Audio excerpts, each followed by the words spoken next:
I be flying like a falcon. All white like a.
Yeah.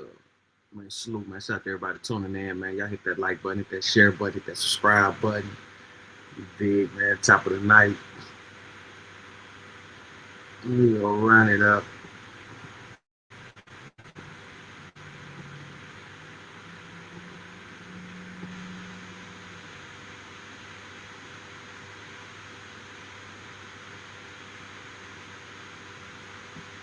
Free Max B. Max B free. We got LeBron James returning back to the NBA. We got LeBron James returning back to the NBA. Big U Son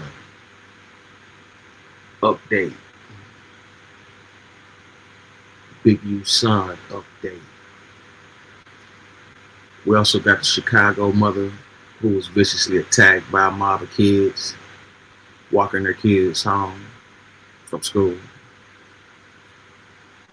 Very out of line, very out of pocket.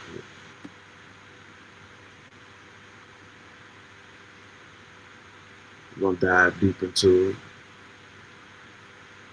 A lot of what's going on today.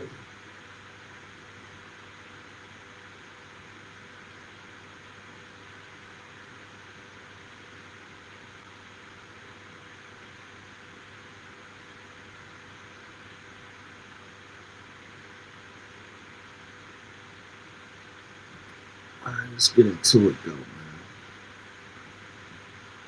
Max B.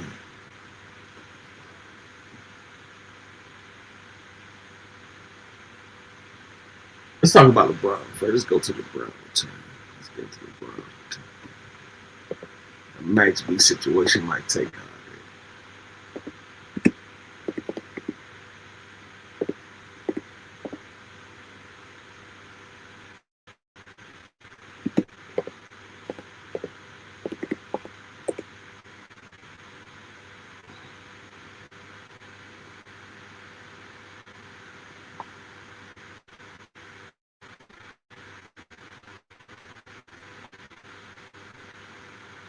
Let's go to the arena.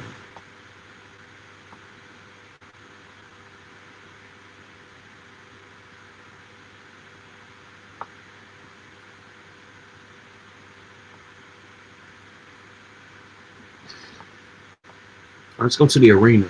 Subscribe to the arena. LeBron James is coming back to take it.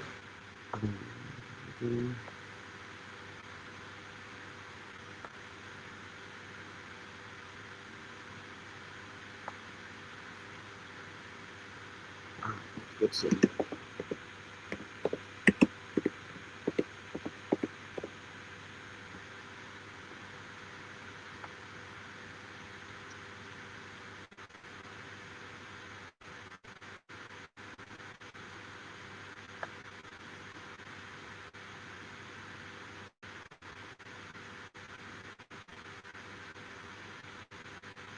All right, here we go.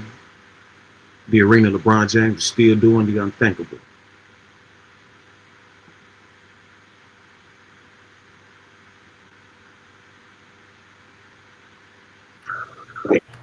Oh, LeBron. Like Man, I'm still confused on how it was like. I'm saying what people were feeling out there, and then LeBron's going. It was just. How did LeBron look in his year 23 debut?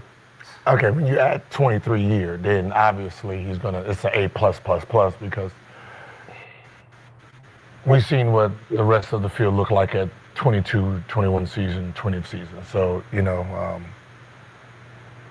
it was just great to see how much attention that he still commands. I mean, I don't know if it was the second play, like he basically had a triple team.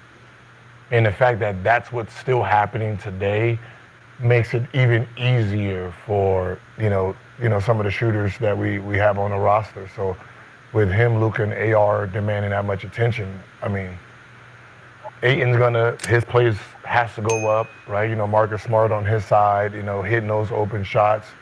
Rui doing whatever that shit he does that he learned in Japan. Right? Like I'm just saying, like it's very outdated basketball. Like some of his post moves is like from the '80s, right? It looks like he has no American training. Turn around and Like just turn around, just like it's real. It ain't no fake. It's like real. Just, like cool, you do what you do. But the fact that he's still getting triple teamed just opens up the game so much more. So to see like that second half, I mean the first half was rough because he's trying to fit in. Everybody's still trying to play their game. But in the second half, it looked like well-oiled machine. Chip City, 2026 is right on schedule. Kenny, current Lakers fan, adjacent. I didn't have to throw that in, Kenny. You know what? What happened? Let me just take off the Chip City in the 2026 until after he does his thing. Kenny, Lakers fan adjacent, hoping to bring you over to this side at some point. You know it's only one way that's going to happen. I've been making calls. I've been working my back. One way that's going to ever happen. So Also sent some tape of cash. I know he's talking about, hey, only in second grade, but just to get their mind prepared. Yeah, that's in the future. But in all sincerity, obviously, Lakers 140 points, season high. Bron coming back. Said, we talked about it on the show yesterday, how he said he could fit in with any team in the world and play his role. Seemed to do a good job of that in this game. People act like this is a new team. Like, no, man. Like, if he wanted to come out early and be aggressive offensively and take shots, he would have. He's a smart basketball player, man. He ain't played this long physically, and his mental game has always been above most people. So he understands where he can get his spots. He understands how to fit in. Like Gil's point he made yesterday, like he's played on the Olympic team, so being in that surrounding where you have to dumb your game down, but then turn it on when they need you, he's able to do that. So yesterday wasn't a surprise him to come out and be the facilitator that he was, have double-digit assists in the first game, and let the offense come. Just let his scoring come, rather. Salute shout to everybody tuning in. As you can see, LeBron James get positive criticism on his return back. I believe he had 11 points, 12 assists, and so on and so on. LeBron James, by far, individually, the greatest player, played the game of basketball. Not even a debate. Subscribe to The Arena. This is The Arena. LeBron James is still doing the unthinkable.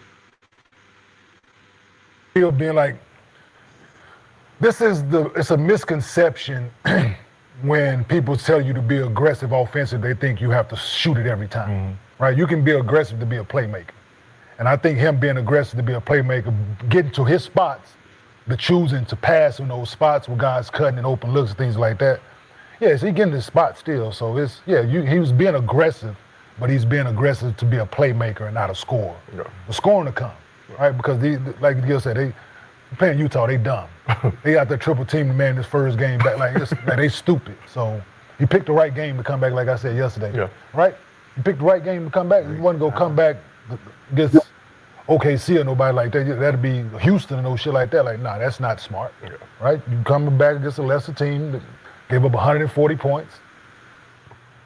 Shit.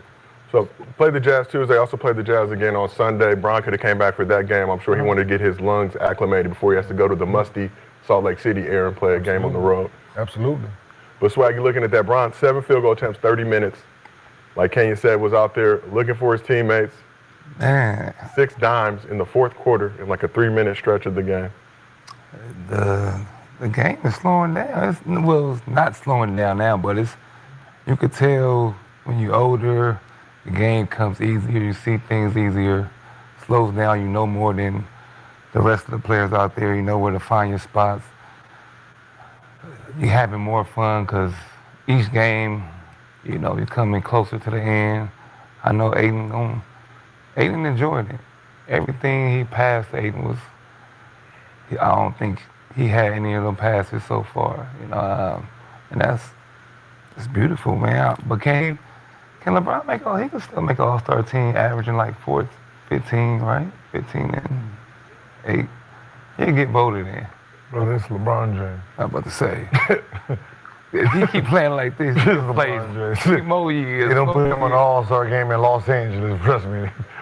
You're going to have 3 years. Life will find a It'll way. be a down year for the All-Star game again. 3 people? Getting 3? Two. What the fuck is you talking about? Austin? If we number No. 1 or 2, they'll throw Austin in there, but Yeah. it's 2, guaranteed. 2. Guaranteed 2. With or without him is 2, but with 2. Still true. I mean, this is his best year to make it Yeah. because it's in LA. Who? Also, Him and Daddy. Yeah, Papa Some billboards up there right at that's- All-Star weekend and force people to look up there like, yeah, you know what, Austin, yeah, let's get him. I feel like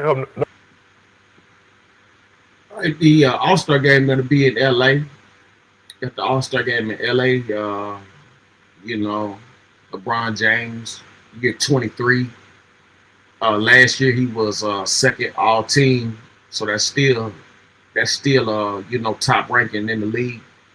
Anytime you're an all-team player, you know, it's not even funny how talented and the greatness of the game of basketball this guy is.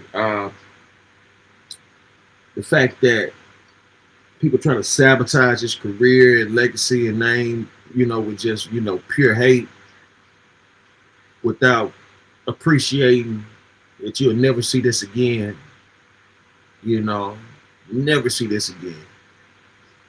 I have, you know, the blessing to see this several times, you know, close up, you know, whether it be courtside, you know, or a few rows back, you know what I'm saying, and, you know, on TV, man, LeBron James, undeniably, you know, the greatest when it comes to that basketball. Subscribe to the arena. This is the arena. Subscribe to the arena. LeBron James is still doing the unthinkable. no problem getting the fan vote. Obviously, it is what it is with that other 50% coming from elsewhere, but we know Luka's in. You think LeBron pretty much good to go? Good. What do you think about LeBron? Only 7 field goal attempts, serving as a role He was facilitator. Bronny James for a little bit. I had to ask the question that, you know, like, because he subbed in for Bronny, did he take Bronny Powers? And if that's the case, can you put Bronny in to see if he was going to do what his daddy do? But he turned it on in the second half. Man, you gotta let the game come to you, man. No, you don't. You don't have At to. that age, yes. You gotta run up and down a couple times. Can't don't just have jump to. in. You don't have to. No, you don't have to. It's smart for you to do. It's but- smart for you. Smart basketball You don't shoot players, the you know. team out. it's just- And we look at him as a smart basketball player. So, no. You know how we. He ain't doing what I did. Missed 14 games, come out there, motherfucker. First 3, 4, 5 sessions. Bring it over here. Bring it over here. Shoot myself in rhythm. Younger, Hey, yeah, but I'm hey. talking about at this age, you gotta take your time at this age. You know the narratives that is really bad that people really stick to. They do it with USA basketball when they're picking their team, right? They always ask that question. We're gonna pick guys that fits our team, Yeah. right? So they're just, we don't know if he'll fit in. Like you know, like all the basketball players that's in the league, they've played basketball, elementary, middle school, different AAU teams, college. They've been on all types of teams with all type of players, and they had to fit in at some point. They had to adjust their game. So the fact that you're that naive to say, I'm not gonna put these guys together because they're not gonna fit. You put those guys together, they're gonna see what each other does well, and they're gonna figure it out. And that's what happens here. Like, these are NBA, these are the elite of the elite. Like, you really have to be stubborn not to want to Yes. figure it out. Absolutely. That's all it is. I'm too stubborn. Like, I know he can do this, but I'm set in my ways. That's that personality. That's rare in the NBA. You come across it, but it's rare. Most players, you put an all-star team together, they figure it out. They know I know what I'm good at and what I'm not good If they're at. trying to win. Yeah, they're trying. Yeah. If they're trying to win, they're going to figure it out. Like, it's no point. You gotta But be- it's the Lakers, it's Hollywood. to We be talked like about in the offseason, obviously Luka getting his extension, how Brown was feeling coming into year 23. Pelinka saying, you know, he hopes that he can stay with the Lakers. That'd be a positive story, but being more or less non-committal. LeBron opted into the final year of his deal for the first time in his career. So naturally, there was going to be some discussion about how he's going to be able to acclimate and fit in with his team. They had 14 games without him. Obviously, 10-4 at that point before he came back last night. And it seems like, hey, I'm just going to fall in line, at least from what we've seen for this first game sample size, and do what I can to help the team win. Oh, LeBron. Like, Man, I'm still confused. How it's like. I'm saying what people were feeling out there. And then, oh, LeBron's going to come in here and mess up the chemistry. That's why I mentioned, I said, this is not the Olympic team, right? Where there's a Kevin Durant, there's a Curry, right? There's an Embiid, there's a Booker, right? It's not that team. He's coming back to his own team that he's been here forever. It's that team. He's coming back to his own team. Billboards everywhere that got the champion. That's his team. And you gotta. Yeah, there's a new guy here, but it's still his team while he's there. If worst case scenario, he is second option. Yeah. Worst case. Yeah. Worst case. And at this age, I'm pretty sure he doesn't mind being the second option to a guy that's doing what Luka is doing, right? Consistently. Before he got here and now, that's not a bad. At soon to be 41 years old, it's not a bad thing to be. But you guys have been on a team before. You've never dealt with that kind of dynamic of two stars kind of vying for. I'm just saying. What do you mean, Tony? Yeah. You know, but and not to say obviously it's gonna be like that. Obviously, Luka has a very high praise for LeBron. Says his favorite player of all time. But they had high praise for one another too. But each one of them motherfuckers trying to average 27. So and that's just what it is. Like, and they did it, but it's. At the end of the games, it's like, in things like that, who had to sacrifice with players? Oh, shit. Chauncey, right? Well, Chauncey wasn't there. That was Melo, they traded Chuck for it. Right. Chauncey. Oh, we'd had Chauncey and Chuck together. Oh, we winning it. Yeah. Because it's never, like the two stars, they take a couple of shots. But there's always someone that you don't see or you don't give praise to who takes a backseat to make it all happen. And that person goes unnoticed. That's why I was trying to figure out what third or fourth option that's like, all right, look, goddamn, let me get it from you to swing it here. Like, we know that's the Draymond Green on Golden State, but every team, if there's two main stars, there's always some bridge guy that goes unnoticed because the stats don't say, but he's the one to get it from A. Let me hit here, okay, back door, okay. Hey, I can see you getting attitude over here. Let me do the pick and roll bounce. Instead of me dunking this, let me go ahead throw it to you, get your little shot. There's always a person like that on the team, so. Well, who's going to be that bridge guy on this Lakers squad? So you just looked last night, one game sample size. Brown took 7 shots. Luka took his 22 shots. Austin Reeves took 11 shots, but was 11 or 12 from the free throw line, so he was still being aggressive despite the low field goal attempt. 8 and 13 last night. It works, huh? Like that it was LeBron last night. Yeah, also, you know, Austin Reeves a little bit, but you know, you have Marcus Smarts. You have bridge guys on that team that are sacrifice for everybody. To help make up the difference. That's why I feel like the Lakers might have a chance. I like 8. Yeah, so far so good, man. People seeing, the facts and not trying to be political with this. LeBron James came back, contributed a hell of a lot to the team. I think that was one of their highest scores in recent years. I think they had like 140 points or something like that. So we're not gonna sit here and deny this guy as if he's not a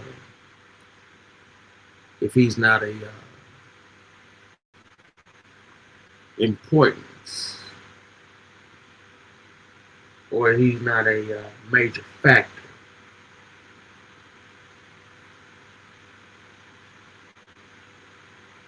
The IQ, the intensity, the willpower, the level that he plays.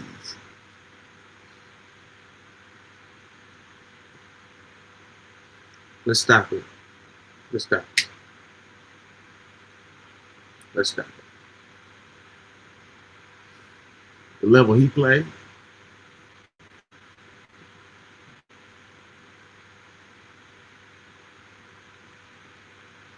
got serious. Subscribe to the arena. Man, I just want to see him against Jokic.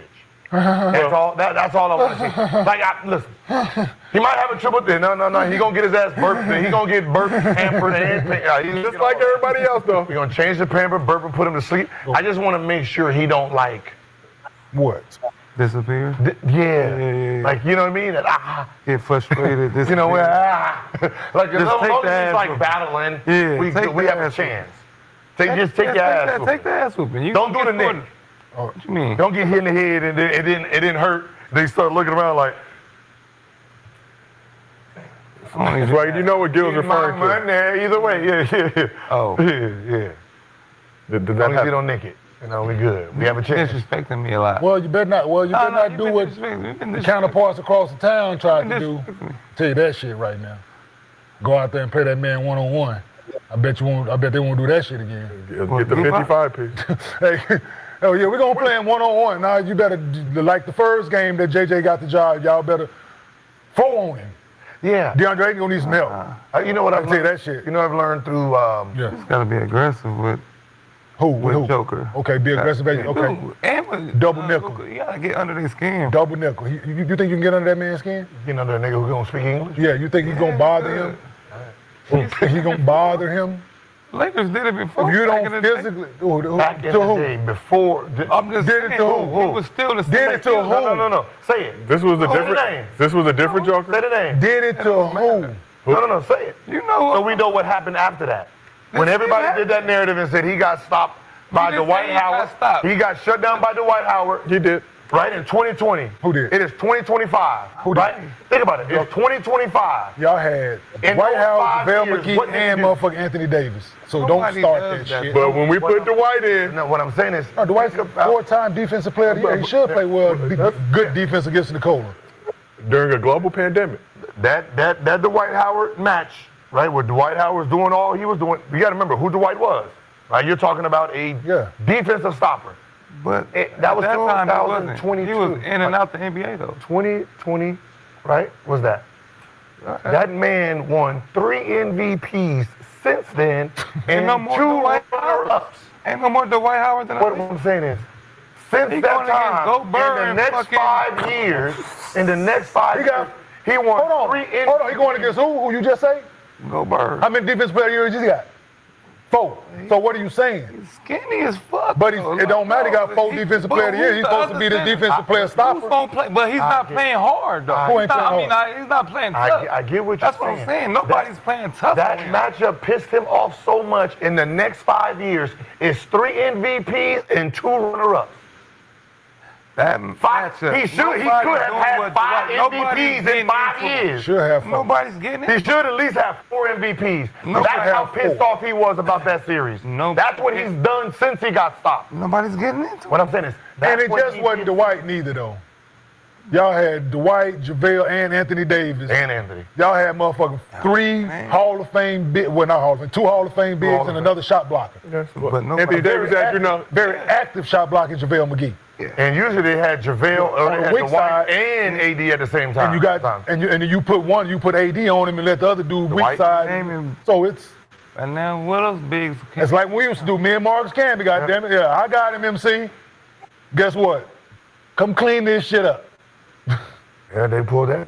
That yours, Detroit Pistons. Yeah, clean You it got up. Ken Wallace, Rasheed Cheat Wallace, on and then it. you got Tayshaun Thank Prince you. back there doing what he's doing. So who's doing that now? Ain't nobody. Thank you. Okay. Get it? But you act like Rudy don't have a defense player. Yeah, he's supposed to be defense slap in this league. But he's not built like Dwight Howard. But Dwight was. We all knew what Dwight was made of. Like there ain't no secret. But that's what I'm saying. He So if Dwight, if he would have got the best of Dwight, Get it to if you. he would have got the best of Dwight, then it would have been. You better watch your mouth. Who? He's French. Yeah. right? We embrace all countries here in Gills. We represent them But underdog. they're nice people. That's what I'm saying. They're They're too friendly. Yeah. Okay. We. Yeah. He wanna, But Nicola for him is. taking Yeah. shit down there. Crunkets. Him. Crunkets. Is it crunkets? Crumpets. Man, look, I believe. I mean, sometimes when somebody I like got crumpets red in their eyes, there ain't really much you can do about it, okay? He got beat but up. I'm saying. He I'm got not beat saying up in the he gonna playoffs. stop. I don't give a fuck. You bring gonna- Dwight. you- You can bring Dwight back all you want right now. I guarantee you, he will go out there and say, "Hey, And this ain't about no win. Yeah. I'm 70. Yes. I'm going for Thank 70. you. Thank This ain't about no win. Go for 70. Kill me all day. 70. Oh, he will. Man, people are soft, bro. They let him bring the ball up, do whatever he want. He stand there, do this shit in front They of don't let him do it. I feel like they're trying to stop him. They're They're doing this shit by the ball, just ball in your face. He like this. Nick, Kicking people off, man. That shit Nick, you been in that soft. locker room before. You been, hey, when they go on that motherfucking board and they write that shit up on the board, right? I guarantee the first like 7 things that they put up that motherfucker has something to do with number 15. Oh, I know. It's going to be, but I'm just saying, people, they ain't going to get into them. Like, Yeah, I'm pretty sure they tell. Frank White, salute, man. Shout out to everybody tuning in right now. We watching The Arena. This is a review on The Arena. Subscribe to The Arena. LeBron James still doing the unthinkable. LeBron James returning back to the Lakers after a sciatica injury. LeBron, 23rd year. 23rd year, the longest active player to ever play the game of NBA. 23 years straight. 23 years straight. Countless amount of All-Star games, countless amount of MVP, countless amount of rings, countless amount of rankings. Number 1. I believe right now he's going for the assist. He's going for number 2 on the assist. He's going for number 2 on the assist. I think John Stockton's number 1, 17,000+ assists. Unreal. That goes to show you the effect of Karl Malone. If you look at Karl Malone, that's how he's so high on the point scoring ranking, because he had John Stockton. And that's how John Stockton made it to number 1 on the assist. That's how John Stockton made it to number 1 on the assist through Karl Malone, the mailman. Yeah. You do that as well. Hey, listen, be physical with him, do all that shit, cut him, I'm pretty sure they saying all that shit to them. well, you tell him go to do that. Run him, do all that. Guess what? Yeah. Hit him in the back. Hey, Guess what? You try everything. Them motherfuckers out there shooting that bitch the other day when none of that shit touching the net. I mean the rim. Motherfuckers out there, bitch, layups off the glass. None of that shit hit no rim. I mean, some crazy stat, like anytime Joker has a ball in his hands, the percentage of the team scoring is something like absurd right now. Where Every scouting report I was a part of, that we played against a guy like this that can do a little bit of both, and we said, you know what? We just gonna make them a score. They gonna have to score 50 to beat us. Yeah. and Every single one of them. here's 55. Every single one of them did. Lost. Like it's one of those things where you try to outsmart the other person. And you really be like, all right, we're gonna play a man-to-man, and we're gonna stay home with everybody else. 32 and 15. That's still 15 assists. Like, Now one help, you're not gonna die. Like yeah. Well, I love when they do that because it's usually never my guy. So I done got to help on 8 hours. Cope. Trust me, I won't. yeah. well, let's shift back to the Lakers and to your point about them just going one-on-one versus Joker. LeBron didn't have that experience. Even at 41 years old, LeBron showed his impact on the floor and the defensive attention he still commands. So let's take a look at this photo from the game right here. He done. LeBron was subject of double and triple teams during the game, including this moment, with 2 of the 3 players in this triple team weren't even alive when LeBron's NBA career started. Your whole back turn. I mean, just I know. Everybody back turn. Not even looking at so we touched on this a little bit, but Where how, is the 5th Look at him. is what I want. The 4th nigga. Denying Luka probably. With his back to him. Yeah, denying You Luka. see the dude at the free throw? But I'm saying, no, the 5th one out there denying Luka with the LeBron back. back. Yeah. LeBron back is to him. Austin Reeves guy is the one that's helping. so you already have playmakers in Luka and Austin Reeves. Now you add a third one with LeBron out there on the court. But how much does having LeBron on the floor create scoring opportunities for his teammates? Just LeBron by himself. There were stretches where it was just LeBron with Luka sitting. There were stretches where they were on the court together. He averaged 7.5 for his career. That's Yeah. So we round up. That's impressive. Cool. So that says everything. Nobody else could do that. Not nothing new. That right He's there. a willing passer that can score. He wants to pass the ball first. He's a scorer. He can score. It's not nothing new. When all said and done, he's going to be second all time in assists, man. So he's a willing passer. It's hard not to put LeBron James. First in scoring, second in assists, all time. Hard He's not a to willing put- passer, man. So He's played 23 years. It's hard, bro. Year one is the only. I know year one he lost because Jeff McGinnis got put on the team, right, leading the team in assists. But I'm pretty sure it was at least 19 straight. yeah, he averaged 5 that year, I think. Shit. Yeah, 5.9. 6, But yeah, Jeff 6. McGinnis got traded there. Gotcha. Jeff which was the had a point higher. guard. It took, Yeah, so it took it from him. Yeah. So, I mean, the only people who would have threatened, like, beating him would have been, like, one of Westbrook years and then Luka last year. Other than that, at least 20 of his 23 years, he led the team in assists. Yeah. So You got that on the team. Then you have a Luka on the team, right? So if these guys don't look like Utah look, yeah. where I don't care what the color of your skin is, you should be just a dead, flat-out shooter. You shouldn't want to do nothing else because it's easy. These guys got. Yeah, the game of basketball has definitely changed. Steph Curry's revolutionized basketball to where it's more of a shooting contest. So many people now working on the shooting game instead of the post up, mid, range and everything like that. They're working on the 3-point and beyond. Not only is it 3 points, it's also it's a sight to see. If it goes in. If you look at the way the game once was played and to the way it's played right now, you will see a complete 360. You'll see a complete 360, but several times though, because before the dunk they were shooting, they just shot differently. They shot,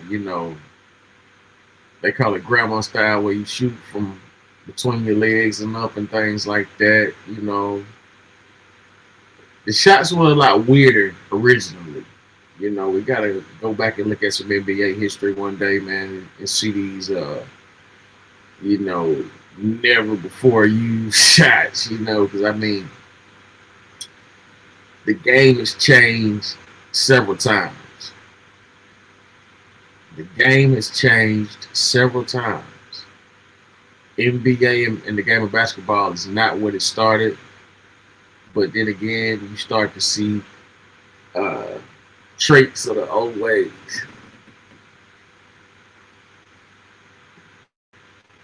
To command all this attention, all you have to do every day, take 300 shots, and you will be a gold mine. They're 20 assists every night between the two of them, easily every night. 20 or more, 20 plus assists every single night. So if you're doing that, to win in this league, we know the ball has to move, man. Guys got to make shots, of course, but the ball needs to move. And if you're averaging 28, 29, 30 assists, like your chances of winning and winning a lot of games increases. The Golden State years, when they were at their peak, they were averaging 29 assists a night. The ball has to move. Guys got to make shots, of course, but when you have two willing passes like you have in Luka and LeBron, and you have a playmaker in Austin Reeves, that helps. You add another guy in Marcus Smart that's a willing passer who's a playmaker. So yeah, no, it's contagious. Making your teammates look good is a great thing, man. So I can see a lot of that coming forward with this team. But yeah, having Luka and LeBron out there, man, that's, like I said, it's 20 plus assists every night. Sure, back door, shooting corner threes. You would love to see I would it. love that. Yeah. Looking at LeBron last night, man, to be a Jordan, Kobe fan, it's hard not to put LeBron as the greatest player ever. After what he did, it's hard. Like, Why is that harsh, Wagon? no, for people, because they can't accept that. But what? looking at this, LeBron James is the greatest player to play this game. I'm sorry. All the Jordan fans, all you, me, Kobe fan, I'm biased because I'm a Kobe fan, but LeBron James is the best player to play this game. Be careful, Swagger. They're gonna call you a Glazer. Just letting you know. And see that you got to respect the honesty and the truth here. It's not even a debate.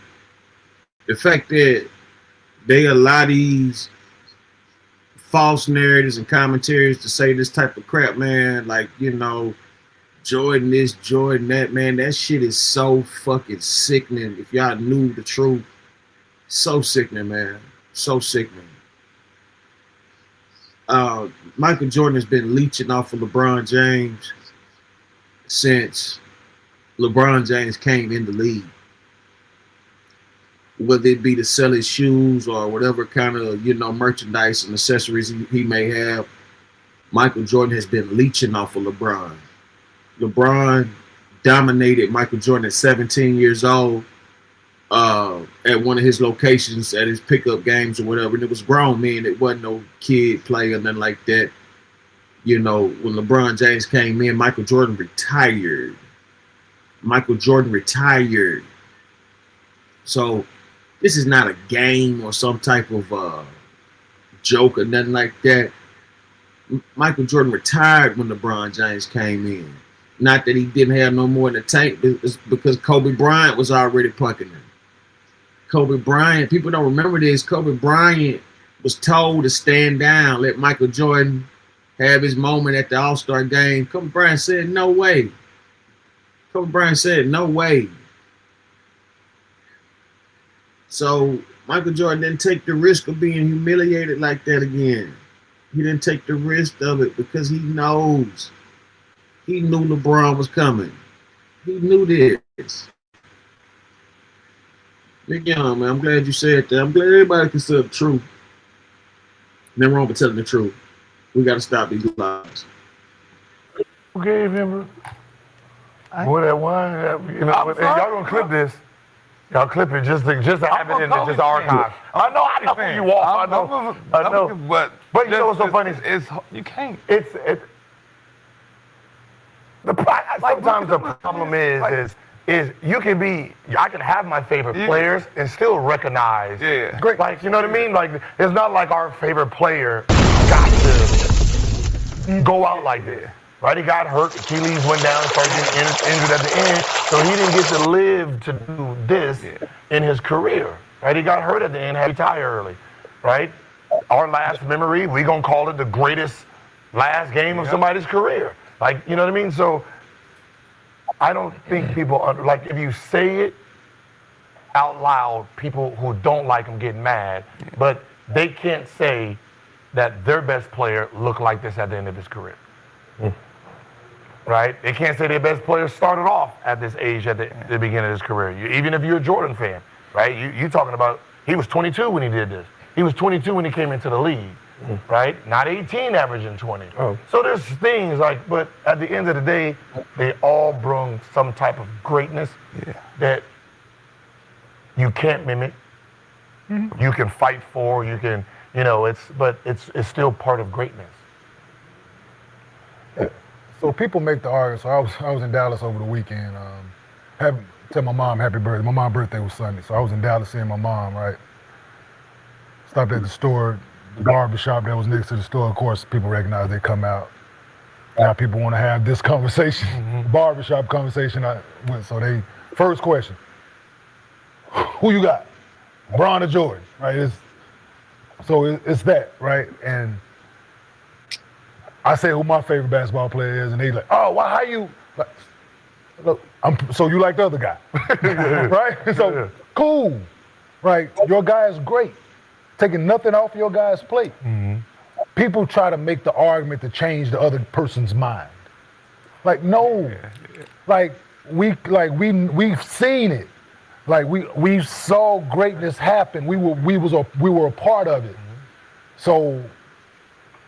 For us to have a favorite, the other guy to have a favorite, everybody has their person, but to try to shit on the next person's guy because he's not your guy, like you're not gonna change that person's opinion. Yes. I don't know how long you argue for, you can bring out every bad stat that you can find for this person. He beat his wife. He cheated on all the kids, kicked the dog. Motherfucker didn't pay his taxes. Who gives a fuck?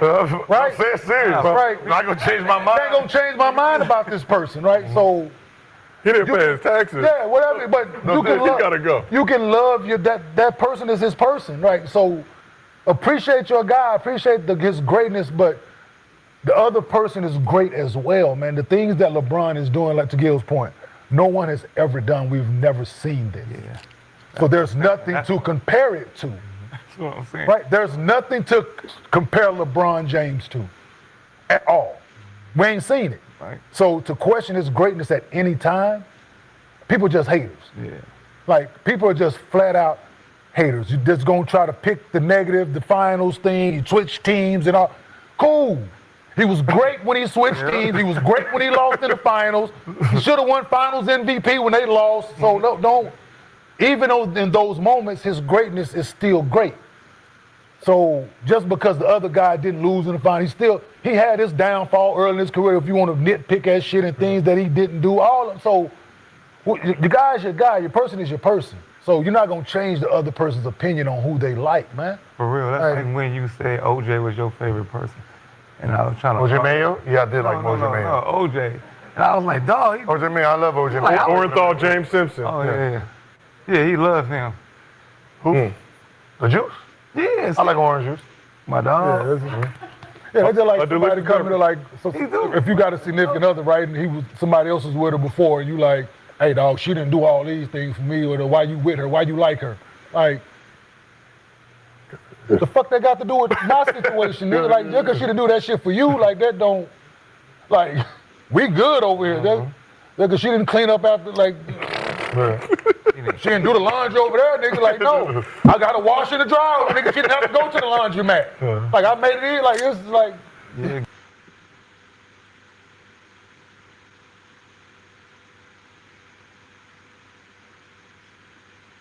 You know, they kept it real on this one, you know what I'm saying?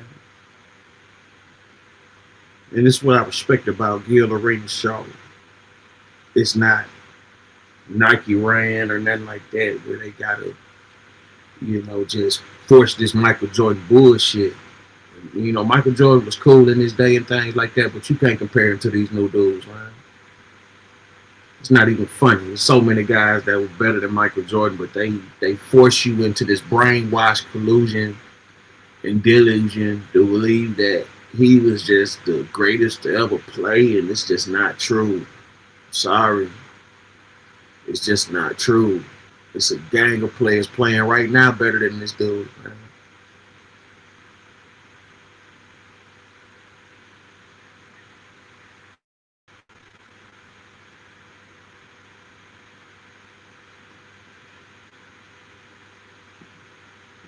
Gil? Gil, do you have a washer and dryer here? Two and two. Okay. Like the laundromat, 2 and 2. 2 and 2. All right, well, before we move on, we got to give some love to DeAndre Ayton.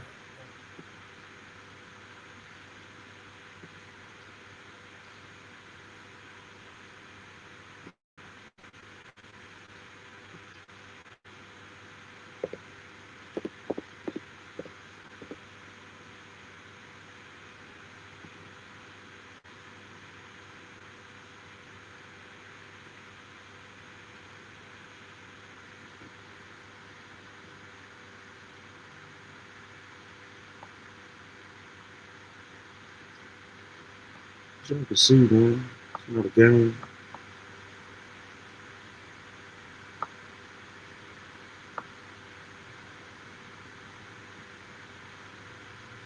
Let's go to Swiss culture. Let's check out Lakers practice. LeBron versus Rue all around the world.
A lot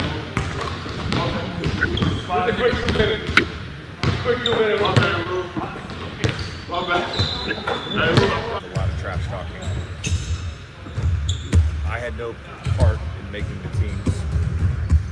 I just feel like the Luka Ty pairing and the Bo Jake pairing were a little unfair. Particularly when, I'm not going to name names, particularly when one of my teammates decided to eat through the majority of the tournament. Like, Now, JJ Redick. This guy is a fucking time bomb waiting to happen. Notice how he's speaking against whatever comments about Luka, so on and so on, and his fucking face is so far up Luka's ass is crazy. But he has no problem with the media disrespecting LeBron James. He has no problem with the media disrespecting LeBron James. This is the coach. If I'm not mistaken, LeBron helped him get that position so he could talk down to LeBron. So he could disrespect people.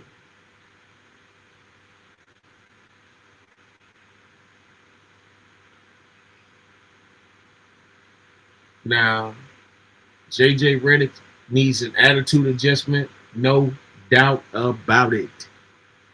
His attitude is 100% trash. It's been trash for quite some time. Let's check him out this year. Let's see how this year goes. But notice he's glazing. Notice he's praising Luka and standing up for Luka. But the disrespect for LeBron that goes out every day is ridiculous. And he's not saying a damn thing about it. Not like. Let's describe Swiss cultures. No, just like he was eating food, watching me and the other teammate I had play. The other team I had play. You can probably figure out who that is. Not the best pickleball player in the world. Love him to death. But just, I felt like I woke up this morning, my back just was, it hurt from carrying it to the semifinals. Yeah. But no, it was great. And, you know, AR, Luka, Jackson even have a little bit of background in racket sports. So it was good to see those guys compete in something else, but it was awesome. The King has his own custom paddles. Didn't know that. Found that out yesterday. So, a lot of good stuff. How is LeBron at pickleball? Yeah, that's the same team play. I like it. I can't answer that. Sure, he took that well. Health-wise, are you guys good for tomorrow? Yeah, the only thing that popped up, DA has an illness today. Doctor recommended that he stayed away from the team, so he'll meet us on the plane, but he was out of practice, but everybody else good to go. You had the pickleball tournament, and it's really rare to get this much time in between games. Once the season starts, how do you feel like the group benefited from this week, from the past few days?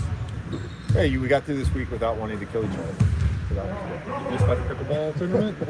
Yeah, I mean, no, I think sometimes, like, I lived it as a player. When you have these stretches, when you're competing against each other, it just naturally gets a little chippy. We've had a couple chippy practices this week, which I view as like a really good thing. And it can also get a little monotonous. And so using yesterday as like individual work in the morning, they had an NBPA awareness meeting for an hour change. It was a really good opportunity for us to just have some fun together. I'd give yesterday an A. Today's practice was great, so I feel like getting through this week, healthy, and getting through this week where we feel like we got better on some stuff, but also, broke up the monotony a little bit was good.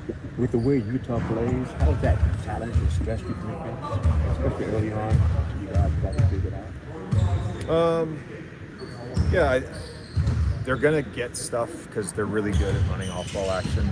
I used the analogy the other day. It's a little bit like Golden State. If you start making up your own rules, you're gonna give up everything. So, just we've got to be more disciplined. I thought we were a little more disciplined in the second half.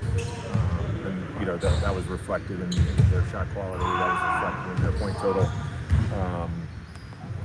We're going to tweak some things in our coverage, our game plan coverage, but overall, it's just being disciplined in our off-ball action. That's the biggest stress point. Did you like from Adu last night in his first G League game? Yeah, he just looked comfortable.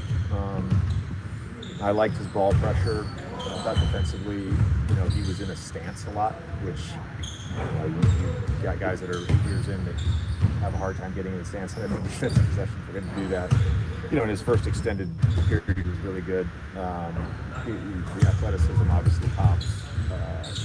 Thought some of the stampede drives were really good. Just attacking and getting to the foul line. So overall, really pleased with how he played.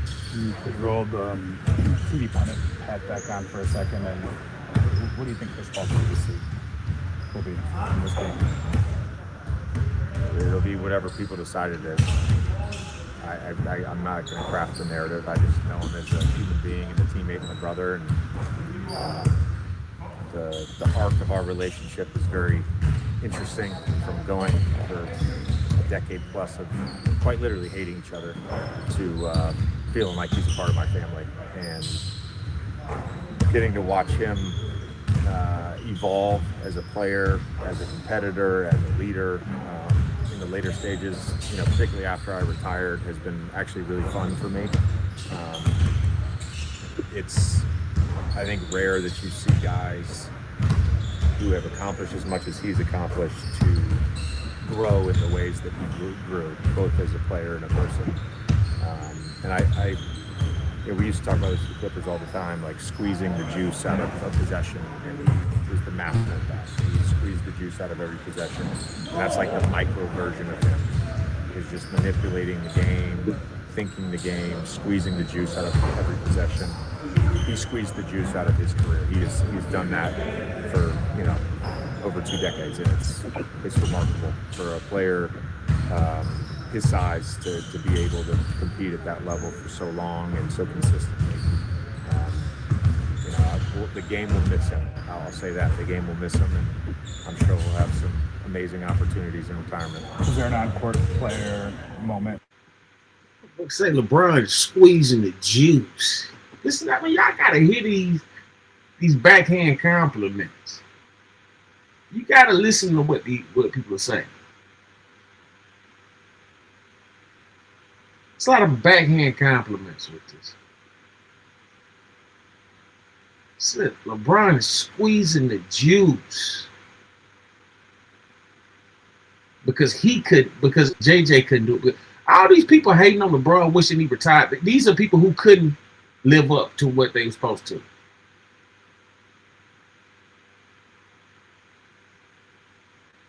I've yet to hear any bona fide NBA champion speak on LeBron playing. It's always the ringless.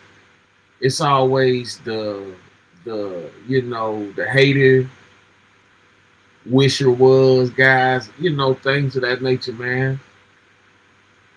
JJ was a decent player, man. He wasn't all that. So for him to be up here acting as if he was on that type of level, man. If I remember JJ Redick, he shot threes and shit like that. That was his thing. JJ Redick, he was a 3-point dude. You know what I'm saying? It wasn't really too much more with his game. He could dribble or whatever. He was, he had a decent dribble, but he was good at threes. The fact that, he's been blessed to be in this position and doing all these backhand compliments is beyond me. LeBron James could play at least 8 more years. Respectfully. LeBron could go at least 8 to 10 more years.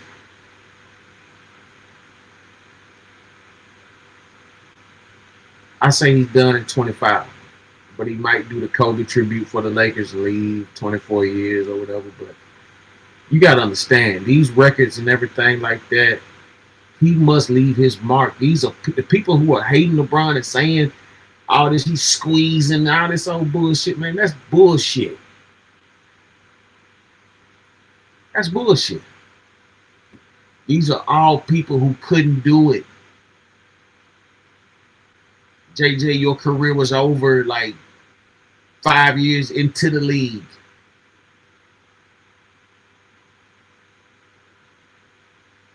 You the one squeezed the life out of it because you couldn't go nowhere.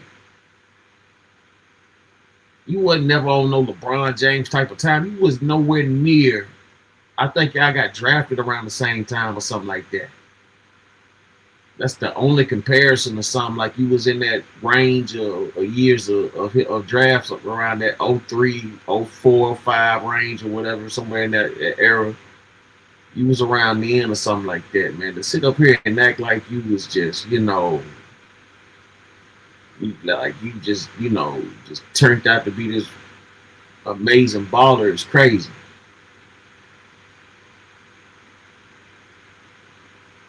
The disrespect towards LeBron James is ridiculous. The fact that you guys are even making these bogus, hypocritical insertions is asinine, and this is poison. It's poisonous. It's poisonous. It's poisonous material. Poisonous material.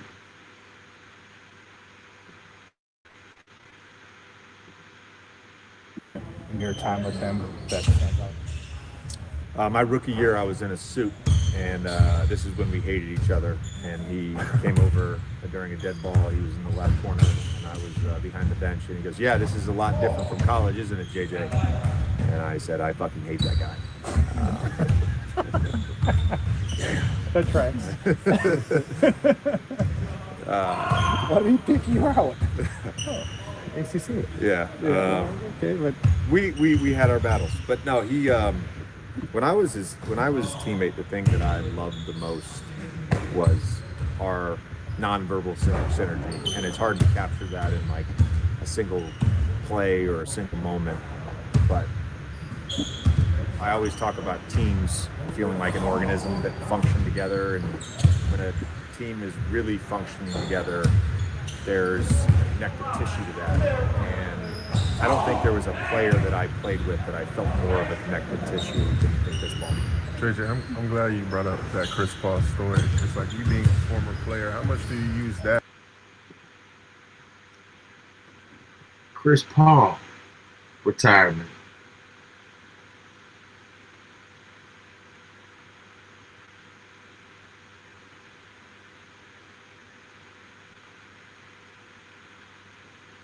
And that's what he's on right now. He's on the Chris Paul deal. Chris Paul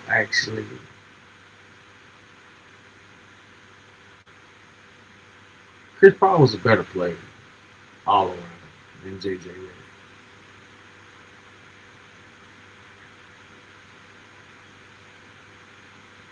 Like I said, JJ Redick he was a decent guy. He was a decent baller. He's a decent baller, but he wasn't on Chris Paul or LeBron James' time.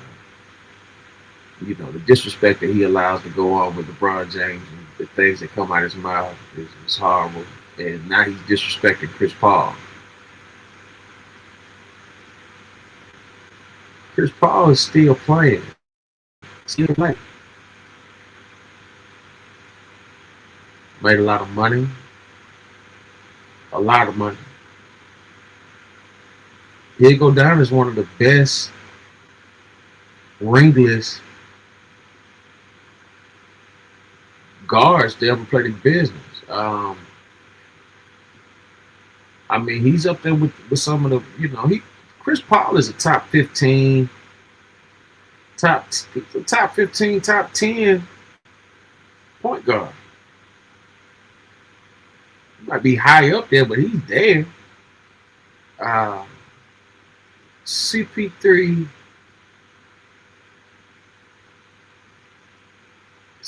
can ball, man. Like, he can ball. I got a story about CP3. I got a story about it.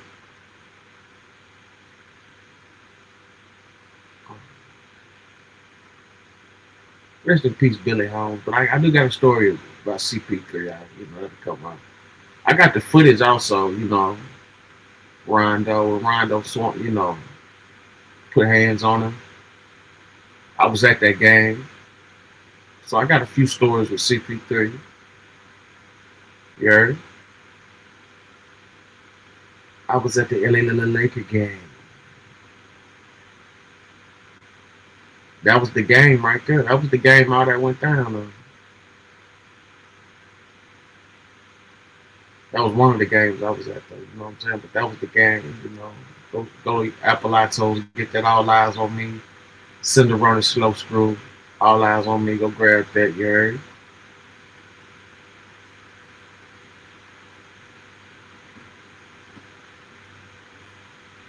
Top shots. What it do?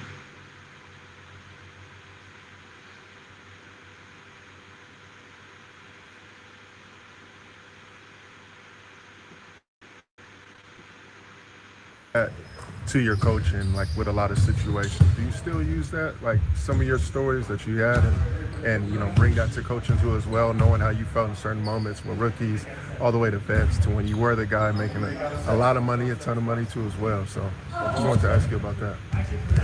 I would say it generally helps with empathy for what each player is going through, because outside of being an all-star and a superstar, like I played every role in this league. I went through every evolution of being a behind-the-bench guy to a bench guy to a DNP guy to a rotation player to a full-time starter to all that stuff. So I can kind of empathize with all that stuff, and those are typically done more individually.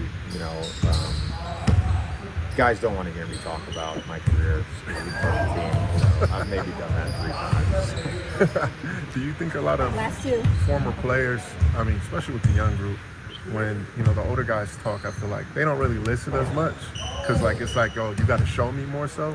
How do you feel like the difference is when you first came into the league and you see the new group and wave of young talent, how they are receptive to coaching to now in this decade? I don't necessarily think it's the dynamic is different. There's probably some stereotypes about young players or stereotypes about vets. My experience, and I've been lucky, I've been on a lot of very functional, high-achieving teams.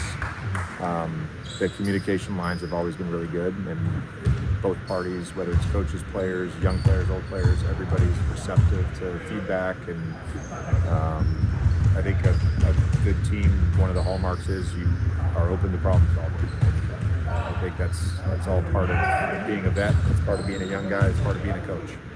What do you think is one of the most underrated parts of maybe Chris Paul's legacy, whether that's on or off the court as a basketball player?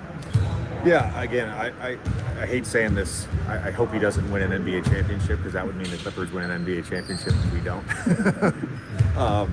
But to me, he's the ultimate winner. And I have said this. There's a guy that works in the NBA that I've known for almost 20 years now, and we talk about this all the time. There's guys that have won championships that I wouldn't say are winning players, and there's guys that have never won a championship that to me are the ultimate winners, and that's who Chris Paul is. He's the ultimate winner.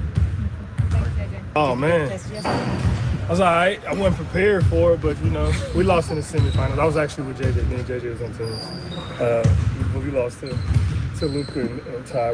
We should have beat them, but we kind of lost focus. It was late in the day. So we was ready to go home.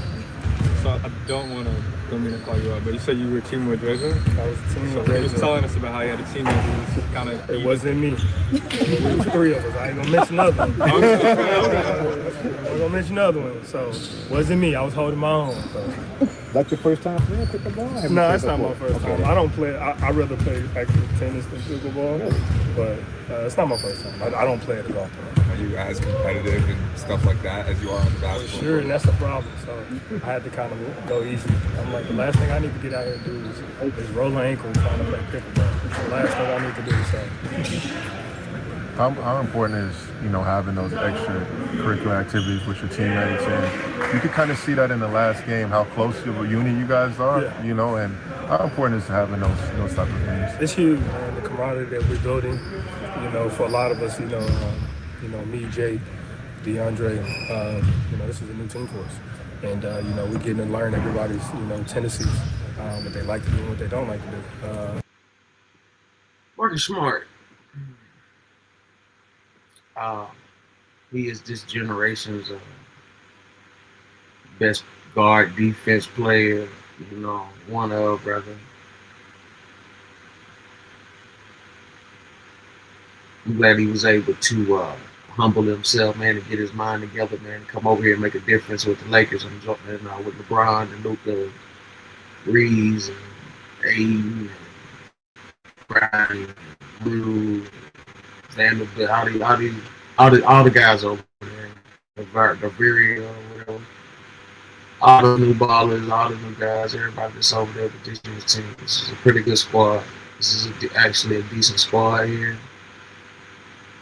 Marcus Smart has been going out there showing that he is a great guard, a great defensive guard, and he's been hitting the long range shots. He's getting himself together, and he's just warming up. Like he's not even playing as hard as yet. And that takes time. And we spend a lot of time on the court, but a lot of that is, in the structure where, we got to be, professional, locked in. You don't really get to, really sense and feel people out. Whereas, when you get to go play pickleball and stuff like that, you get to laugh a little bit more, people let their guards down, open up a little bit more about their life, and you get to learn a lot more about it. Jake was talking the other day about how your quote about the toughest team set the rules, especially how that applies to defense. Just kind of how would you kind of sum up what the team's defensive identity has been? Definitely. I mean, I live by that quote. And I think, we see it every day, when one team comes out and they're more aggressive and everything goes their way, from the way that they get calls to the way that the ball falls, the way that they get loose balls and the shots fall that probably wouldn't fall, and things of that nature. But for us, I think, we have a long way to go, but we like where we're going in the direction that we're heading. I would probably say right now we're at a B-. Kind of let some things slip. We got to clean up a lot of things, but I like the direction we're going. I like the attention to detail we're trying to go in every game with, and trying to come out with an outcome of being a great defense.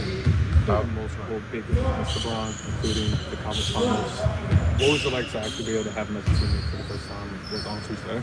Yeah, I mean, it was great. I mean, we hear it all the time, and everybody knows, his IQ when it comes to games is on another level. So, and I think my IQ is with some of these guys too on another level. So to be able to learn and pick his brain and be on the court with him and reading him on the court, it definitely feels different. It feels good actually, to play with another guy who can think the game just as quickly as I can and understands it more than I do. So it's great to have him out there, and I think we all benefit from being out there. Regarding the defense, Jay just called you kind of a quarterback of the defense, and he said, like, once we get LeBron, then we'll have two quarterbacks. Like, what's kind of that defensive communication, like that defensive synergy like for you guys, kind of understanding and having that? Great. We're just picking off of one another.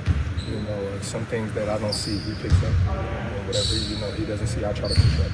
And we try to keep a voice out there that somebody that this team can hear and lean on. At times we're wrong on that defensive end because we got a lot of talent in this league and it's not easy guarding. So sometimes everybody, myself included, and probably LeBron too, but we all need to have that. So if we can have that voice constant telling us what we need to do, what we need to be, helps us a lot.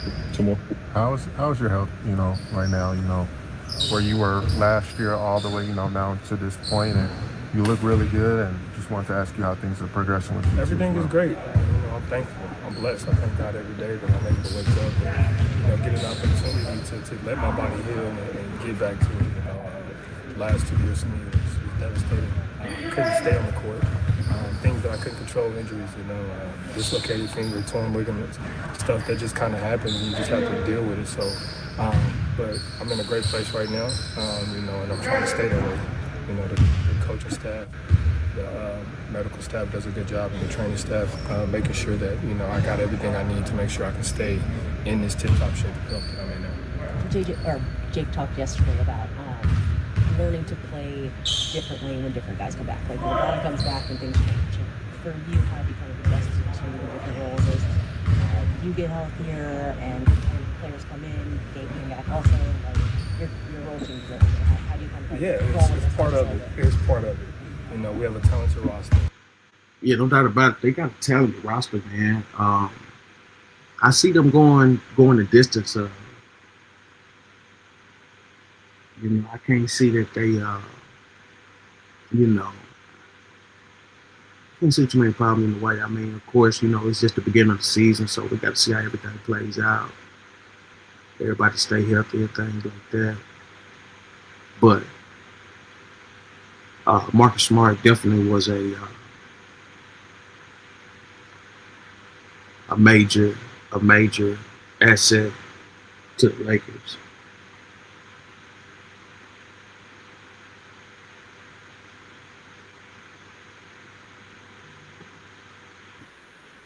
And I got another quote for y'all. I like to call myself a formulator. That's not one thing I do great, but I do everything very well, and I'm very adaptable, and you can put me in any situation. And I think that's what we have to do, and I think Deck has been doing a really good job at that as well. Things are going to change. People come back, people get hurt, people have great games, people have bad games. You have to adjust to whatever the game is calling for. Cool. Thanks, Marcus. Appreciate it. Thank you, guys. How was your pickleball game? It was not the greatest start for us, unfortunately. We were knocked out pretty early, but it was fun to get together with the guys and the staff and have some time with the court. Have you played pickleball before? Never. That was my first time. Any racket sport? I played tennis when I was a little younger. Dabbled with a little bit of paddle, how we call it. You've heard of this? I mean, y'all have heard of this, right? Yeah. Dabbled a little bit. You ever heard of it? It's like a racquetball, pickleball blend. It's intense. It's a little faster pace. Never heard of this. Really? No, wow. Pickleball is like new. It's not new, but it's like new enough to me. I feel like padel is like the largest, fastest growing sport right now. Interesting. Globally, maybe. Don't quote me. It took over pickleball. Really? I feel like it's just one thing after another. We find something else entertaining. How do you feel like those kind of team bonding, like how do you feel like the team benefits from that, especially during a week where you guys are going like 4 or 5 days for like games? Yeah. Game? I mean, anytime we get everyone in the same room, I think it's beneficial. Whether it's an activity or a conversation, a movie, film, practice, whatever the case may be. Especially when we get off the court, just build some more chemistry, build some more symmetry, and just get to know each other a little bit more. Okay, I've got to ask you about the vibes. I think there was a moment you and Bron dap up, I think at half court, and then maybe the next possession, Bron finds you in the corner 3, everybody stands up. Just speak to that, and then I know there was some dialogue back and forth because I think you did your 3-point celebration, Bron did his, but how has the vibes been amongst the team too as well, and the team camaraderie from the difference from last year to now? Yeah, I mean, I think overall the team camaraderie's been great. The vibe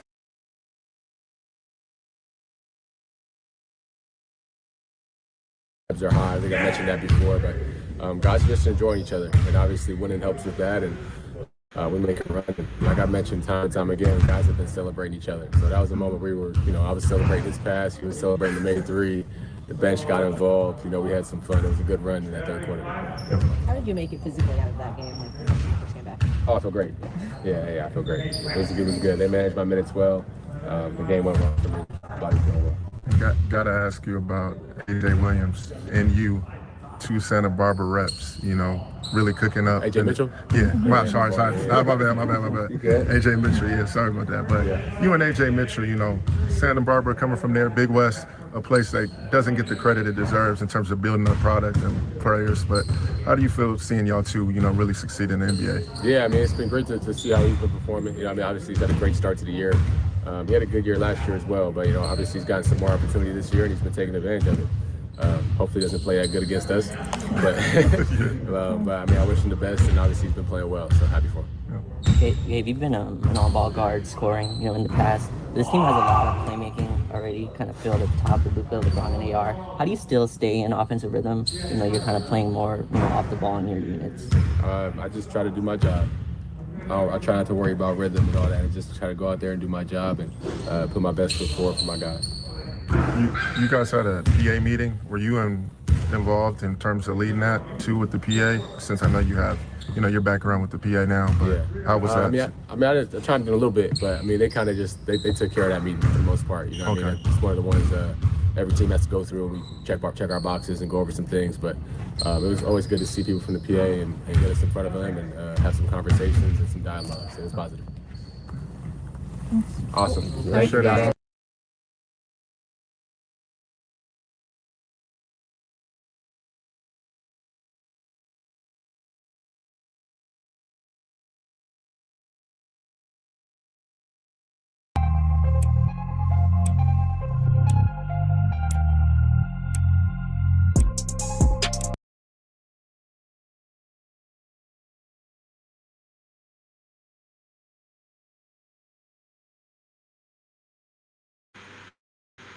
Yeah, that's the LeBron review, man.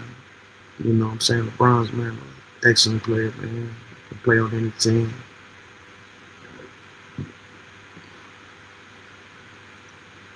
All right, let's look at the Max B situation. Max B. Goat Max. You know what I'm saying? Yeah, funny. Let's see what we got.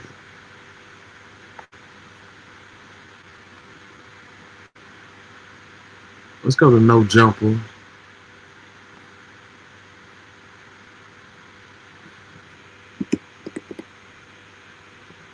Let's see.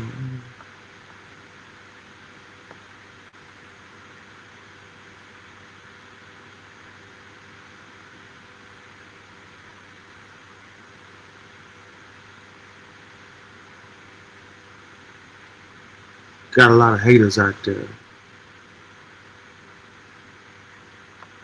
Max B was moving the people, man. You know, that wave movement.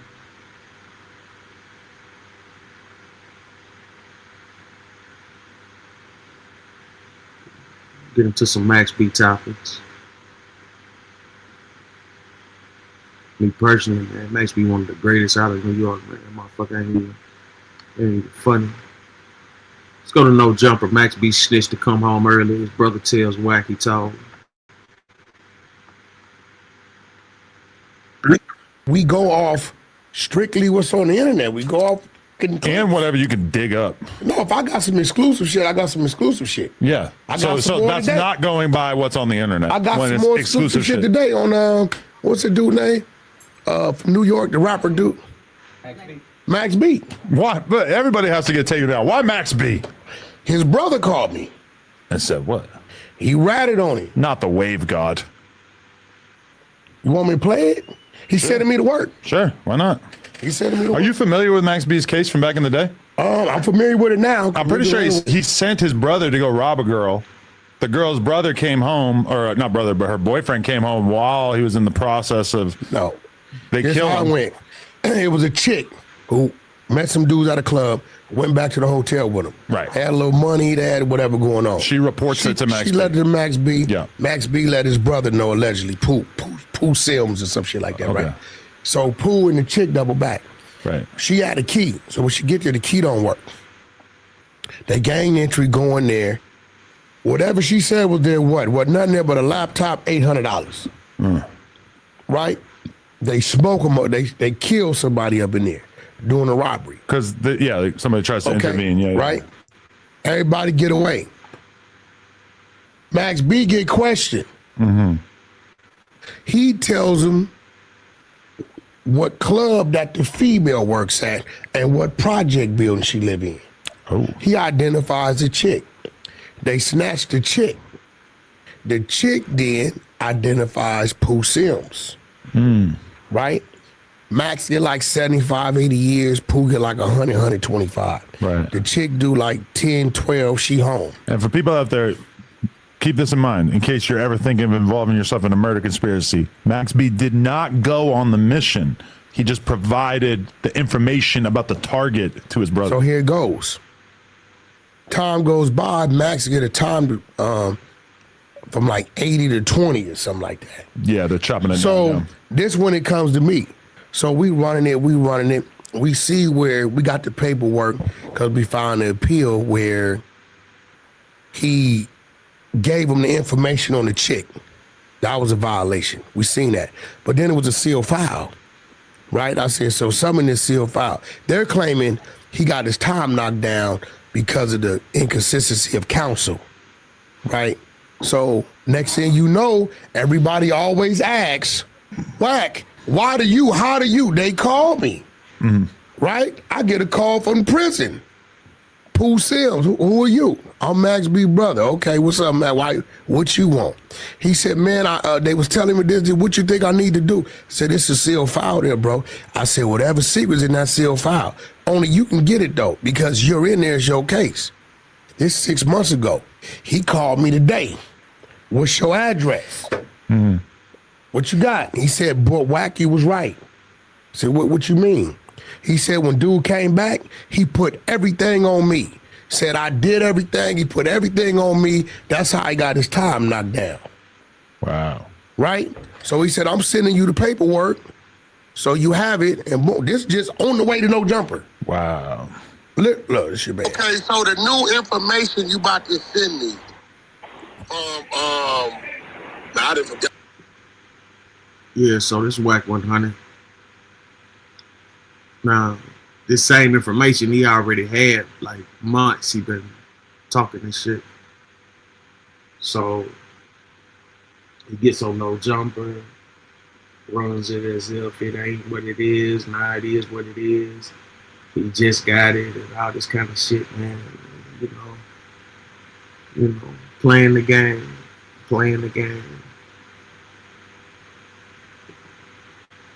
Not that nigga name. What's his man name again? I'm gonna mail it to you. I'm gonna mail it to you, man, and then I'm gonna definitely give you a call, and we definitely gonna figure this out. Cause I gotta call my lawyer real quick before he leaves. Okay, yeah. So this pull up. So you saying the new information he gave them, they can use against you if you go back on appeal, overturn it. They can use the new information to rebook you. Yeah, they can use the new information because this is testimony that he gave them when he went back and got resentenced. So, you know, this shit crazy, man. All right, well, send me for some shit I ain't do. You know I ain't did it, man, and he gonna go lie to these people, man. So I'm gonna definitely shoot you the information. Send me that new work. Shoot you the information. Send it to me, bro. I got you, so we can. Bro, they called me. Wow, what a crazy ending to that Everybody story, calls me. The other day, the Larry Hoover people called me. They called me. Calling Wack 100 on your own brother, pretty wild. Pretty spicy work right there. He said in the work, he said, Wack, you was right. So he got the sealed file work. Wow. He says, it says in the paperwork, Max B telling them, could you seal this file? I'm a rapper to hurt my career. Wow. That's so when he send the work, he send the work. I mean, hope that's not true. These days it's just content. Doesn't look great, you know. It's just content. Damn. I mean, look, I tell people it's just after this whole ordeal, because me and 1090, we battling. What are you guys battling about? Well, free Max B, even if he told. Yeah, I mean, hey, look, man. Let him out. Free all the PCs because they deeper than the GPs. But man, the GPs need help up in here. He's not going to have a warm welcome in New York. The GPs need help. If all that pans out, he's not going to have a warm welcome when he gets home. The homie Scando, you know what he told me? What? He said, bro, we on the 180. He said it was 140 of them, I guess, on one side. They moved, this is general population. They moved 80 of them out. When they got up the next morning, they brought 80 PCs in. And 60 general population in. You know what the 80 PCs told them? What? When the doors rack is on. When the doors rack, the 80 PCs took off on the 60 general populations. They rolled the general populations up, sent them to the hole, sent 60 more PCs and flipped the yard. Listen, free the PCs because the general population need help. What is this story right here? I feel like you just went into a different story. No, it's just real shit. The dude you saw hit Tory Lanez. Okay. PC. Right. And you didn't like my joke. Nah, that was horrible. This dude took a picture of Tory Lanez where he got blasted up.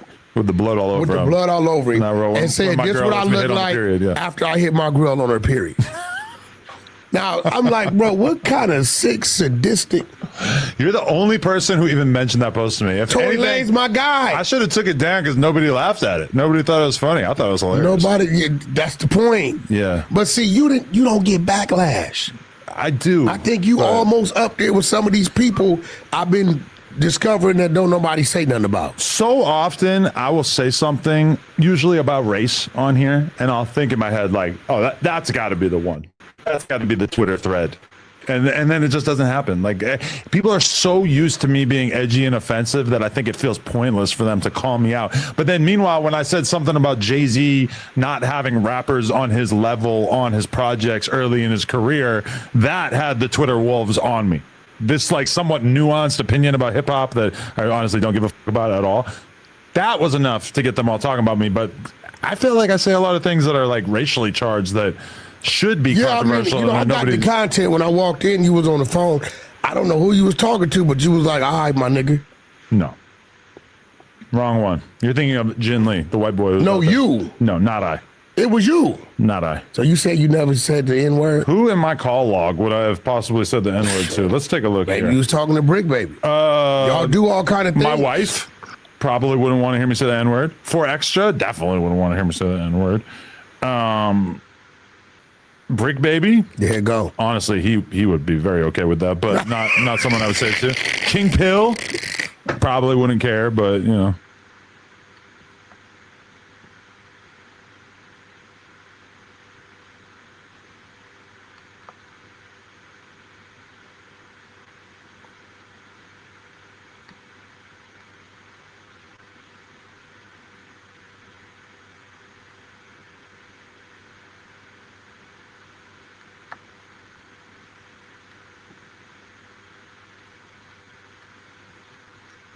It's a little update, small update. They had an intense argument. I thought that was going to be the episode. You know, they had a real intense. Let's see if I can get it.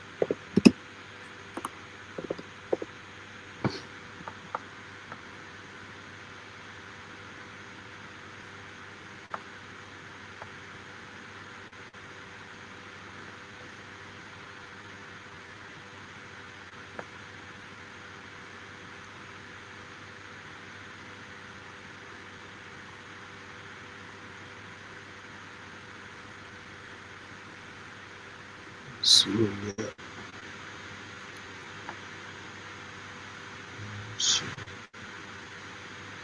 Wax says Mac B snitched for early release.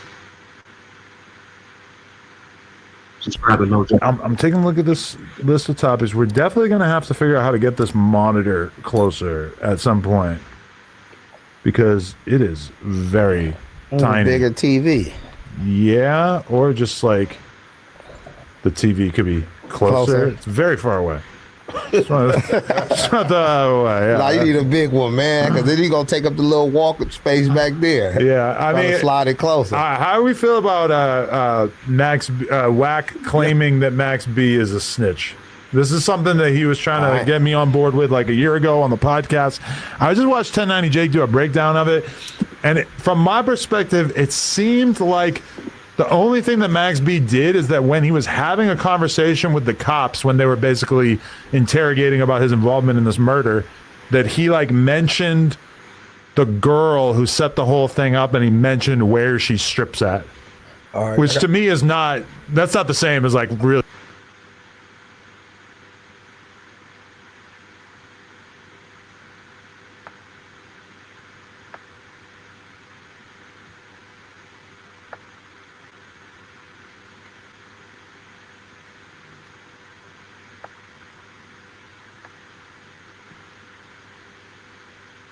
Here we go. Adam and Wack get into an insane argument over Max B. No Jumper Clips. Subscribe to No Jumper Clips. Here's my review. Dun dun dun dun. The Grinch. Wack 100 out here spreading holiday gloom, letting everybody know how he feels about him. I watched a 1090 Jake video. I watched a 1090 Jake video about it. And by the end of that video, I was like, okay, what are we even talking What about? did 1090 tell me when I called him the other day on the phone, baby? Explain what Max 1090 B did said, wrong. Wack, I don't have the paperwork you got. What the f do you got? And I read it. He said, I don't have that. Oh, so that video he made was not He don't have, he up to date. He's waiting for me to listen. I intentionally haven't reacted to it. Okay. I did that months ago. You know, we've been ran that content. They didn't resurface the clips from our show. The thing that 1090 read on the video he did was basically like, when the cops came to Max B, they were asking him about the girl that gave them the initial intelligence about the guy that was going to get robbed, who ended up getting killed. And that basically Max B stated the name of the girl and where she worked. And that from 1090's perception. And where she worked, right? Okay. Okay. 1090 Is that the entirety of? No, that's not it. So what he didn't have, he said, Wack, but I didn't have that. So I read it to him. Wingate, who was Max B, also argues that the court erroneously failed to find any mitigating factors. Specifically, he argued that his conduct was a result of circumstances unlikely to recur because he would have nothing more to do with Conway. Chick, right? Okay. He also argues that he, Wingate, cooperated with law enforcement authorities by helping them locate Conway. Hey, listen, bro, I'm not here to debate with the civilians. I'm not here to debate with those. I have nothing against Max B. I don't know Max B. I've been laying low out of respect to French Montana, just keeping the gangster, because I could have been lit the fire. You bring it up, so we're going to talk about it. When I called 1090 and read him that, he said, Wack, I've never seen that. I don't have that. Go ahead, run it, and then send it to me. I'm going to react accordingly. If I had that, I wouldn't have took that stance. But listen, anytime you cooperate with law enforcement, right? But so you don't have a record of the actual cooperation. You just have a record of him when doing his appeal stating that he had cooperated. Here's the thing. When you file an appeal, everything's come out. Shit that you didn't see in the other previous paperwork. Okay. Right? So at that point, when he's saying, listen, I cooperated with law enforcement and helped you find the person. She went to jail. She did like 5-10 years, some shit. Yeah. Pooh Sims is the guy, his brother, doing the 120, which he's the one that direct me where to go find these things. I got phone call recordings with him. So, you know, he's out. I see my man French with him, you know, so I wasn't in no hurry to trip. My whole thing is he don't mention me. I wasn't going to mention him out of respect to French. We've already ran this content 18 months ago on the 100-sided Clubhouse. So it was nothing new. I've talked about this on our show. Okay. Months back, you know. And what I don't like is they say, well, Wax going at New York. Nah, listen, man. If it's an individual, it's that individual. If he happened to be from New York, California, Philadelphia, that's just where he happened to be from. No one individual is the voice of a whole state. Right. It just, that ain't what it is. But I think I don't really see you holding back on anybody who's accused of snitching out here so much. I don't care. Like, I didn't ran it.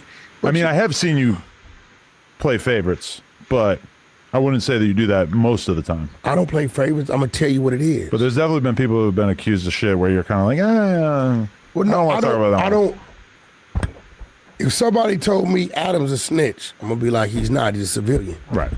I'm out of the question. I don't care what you put in front of me. So a lot of these people are trying to pin these things on people that they don't come from that lifestyle. Now that's just me. I don't see it that way.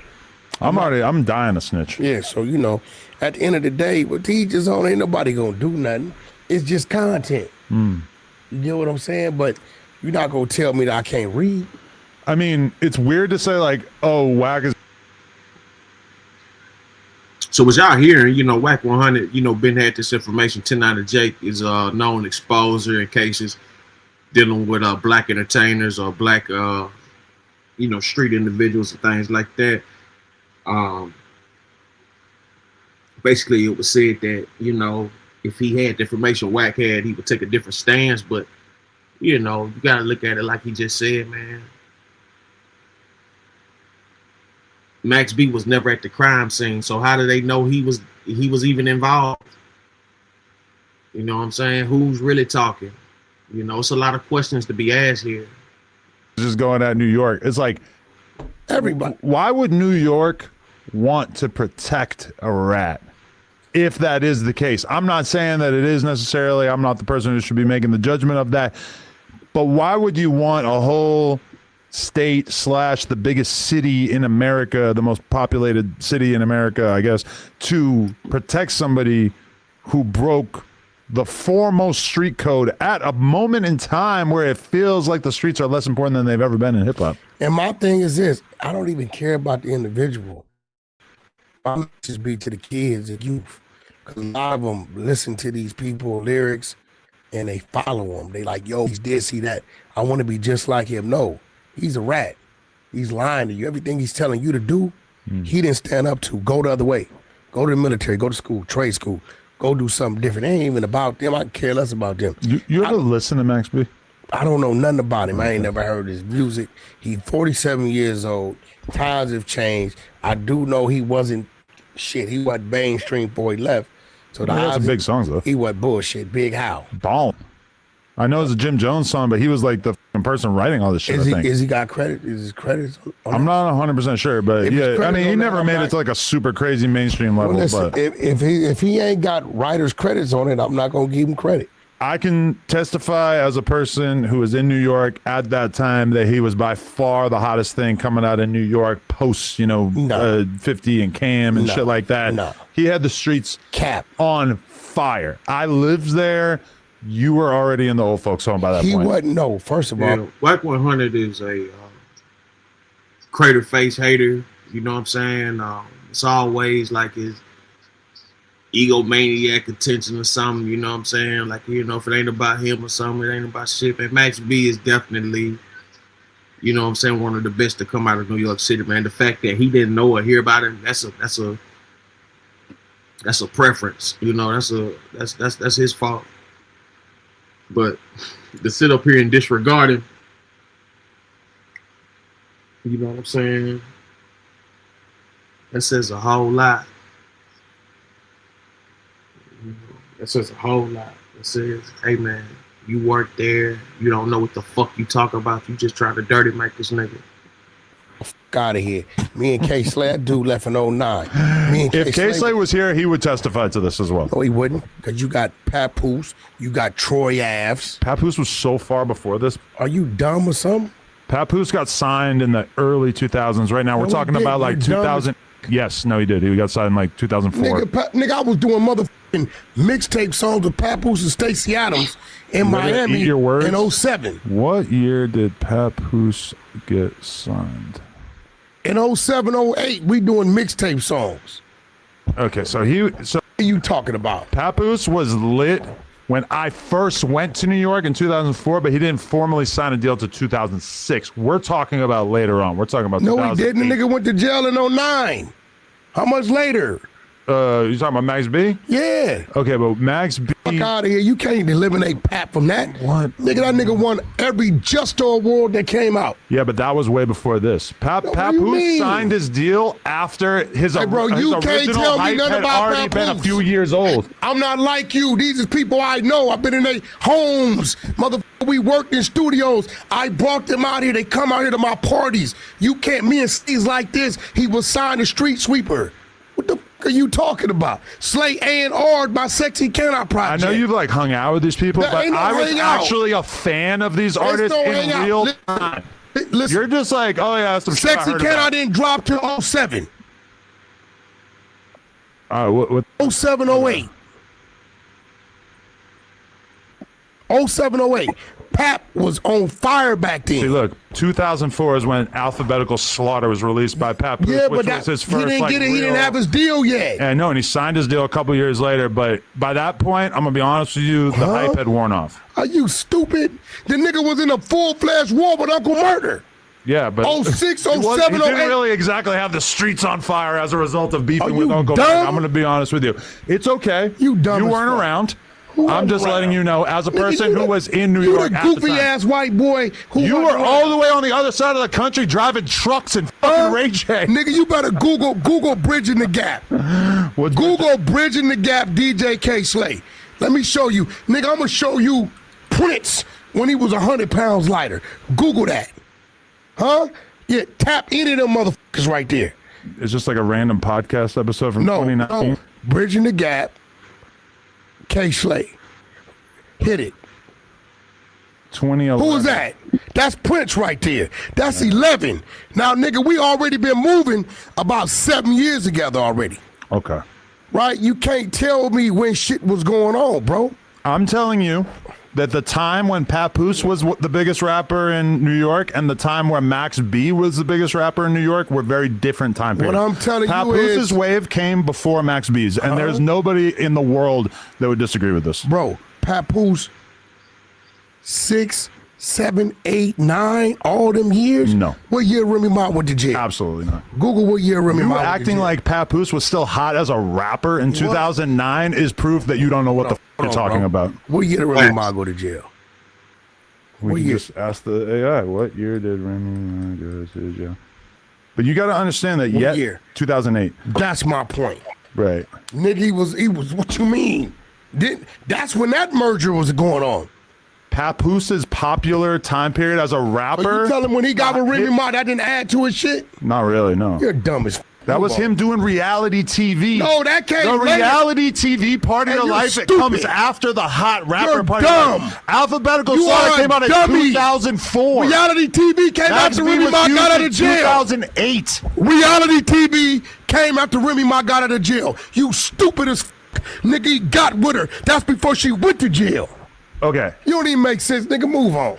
God, you can't tell me about my brother, nigga. Listen, I helped him make decisions. You're a fan. Straight You Stunt feel very Magazine passionate came out about in it. 05, right? You feel very passionate. Straight Stunt Magazine came out in 05. But you wasn't there. You was not around. You were all the way in Pacoima driving trucks. I was in New York YG. buying the mixtapes as they came out. Ask YG, ask Kendrick, ask G Malone, ask all them niggas. So you're I trying was to the one argue sending them that to New Papoose York. was bigger than Max B in 2008. I'm telling you, Papoose. Wait. I just want you to go on record. Papoose Say buzz, you doing Papoose the white was people bigger than shit. Max B in 2008. This 2025, Say it. nigga. Say Not it. 1825. You stupid ass white I want boy. you to say it. I'm telling you, Papoose was lit on fire with a major buzz in the city of New York, nigga, from fucking 6, 7, and 8. This nigga went to jail in 09. So just for the record. See, he trying to force you to believe Papoose, had it like that. And don't get it twisted, Papoose was nice, you know what I'm saying? He had his moments and shit like that, but Max B put out way better quality music, you know what I'm saying? I like Papoose, man, everything like that, but you know what I'm saying? And Max B was the full package, bro. It's not even funny. It's not even funny. And subscribe to No Jumper. Adam and Wack get into an insane argument. Max B. Subscribe to No Jumper Clips. Out of here. So Papoose was bigger than Max B in 2008. They was both underground. No. Max B ain't never Max went. B man. was gigantic You're in 2008. You don't know because you were on the other Show side me a of the song country. he had a rotation. Okay. Dummy, it's a 6-hour flight. You were scared to come this way. Wack was going that way. I You talking about? I hadn't been over here at that point. What are you talking about? Nigga, I was all through New York. Yeah, I mean, look, a bunch of records. Nigga. I Gotta Have It, nothing- Sexy Love, Why You... Nothing went... There's complex articles about all the Nothing biggest went Max B songs. mainstream. No. Nothing. Okay. He charted something. We're going to go. We're going to look I for give him biggest his underground shit, but nigga, you ain't finna sit here like Pap wasn't moving and his buzz wasn't crazy. And No, Pap had already fell off by then. And I say that as somebody who's got... I love Pap, but musically... You his just saw run was Remy over Ma by went that to point. jail in 08, right? Yeah. Okay. Pap was buzzing. Nigga, the day she went to jail, that nigga You're was in very Africa. confused. The day she went to jail, he landed in Africa. You are deeply confused. This is a fact. You're deeply This is a confused. fact. You weren't there. You were nobody. You was a BMX I was in New nigga. York buying the mixtapes Exactly, as they buying. came out. Nigga, we you was in the telling me about studio. this is like We me was trying in to the tell you studio about the history cooking. of LA rap. You from New Hampshire, white boy. And I was living in New York for What you 8 talking years about, at nigga? this point. You couldn't even check in the W. You was broke up. Yeah. Nigga, I'm going to tell you like What I does tell that have to Act. do with anything? Let me tell you. It's hard. You niggas wasn't around in this game. You were on the other side of the country. No, dummy. I was there. I could call Top Dog right now at TDE, and he gonna tell you, whack ass damn near stayed in New York. You're dumb as fuck. Stupid as a motherfucker. You can't fuck with me. So the only motherfucker that got any leverage with that with me is Vlad. The rest of you niggas wasn't around, didn't have a voice. You was sidelined at home. Waiting for an what article the to AI come out. says. In 2008, Max B was arguably the hotter rapper with significant street buzz, ghostwriting credits on major tracks, while Papoose was primarily an underground mixtape artist struggling with major label release issues. This is what anybody who was actually a fan of this music at that time could tell you, but you have no idea because you were on the West Coast and you have no clue. What was the major label release issues? He was signed to a label that wouldn't let him put an album out. No, he was signed to Street Sweeper. Yes. No. This was after He was that. signed to Street. It ain't after that. Stupid. You're dumb as Slay had to motherfucking deal with Sony. Literally, You're dumb as every person out there who was paying attention to this music during this time period knows that you're wrong, and seeing you be so loudly wrong is proof that you're wrong about a lot of other things too. What I'm telling you too. is this, bro. You were a fucking nobody. No, I know. You I wasn't in know the mix. everything about this time You wasn't period in the hip-hop. mix. Yes, I was. No, you wasn't. You weren't listening Adam to this 22 music. was a You nobody weren't on the in the early internet 2000s. talking about this music every single day. You could go find Guess me. who was? Put I in was. Whack 100 Shade 45. You're just guessing. I was on the radio back then, dummy. You were hanging on the radio station. Ain't no hanging. You're getting every detail of Papoose' career wrong because you have no clue Paul, what you you're said he talking was on about. Love and Hip Hop in 08, you stupid ass I nigga. was speaking Remy Ma did 6-7 years. metaphorically. Remy Ma did 6-7 years before that happened. You dumb as But for you to say Pat didn't have no presence in them streets of New York with his music back then, you're an idiot. Look at this. Papoose had previously signed a substantial deal with Jive Records in 2006, but by September 2007, he and his manager, DJ K. Slay, had left the label due to creative differences in A&R hell, meaning he did not have major label support for a commercial album in 2008. He had no charting singles or albums that year. Max B ain't had nothing charting. We're talking about the streets. You sound like this might be talking the about the dumbest you've streets. ever sounded. No, on this you're podcast. dumb. Well, you admit that you were nobody back then, but a dumbass white kid running around. You was nobody. I was a Nigga, rap you was music. nobody. Listen at this dialogue of how he portrays him when he's strictly telling you what the streets was doing. Him being a nobody or whatever the case may be has nothing to do with the sound of music and what the nobodies was listening to, allegedly. But we got to stop this, man. You know, Whack 100 gets too passionate with lies. That'd be my problem with him. He gets too passionate with lies. Like, he takes his lies serious as shit. All the time.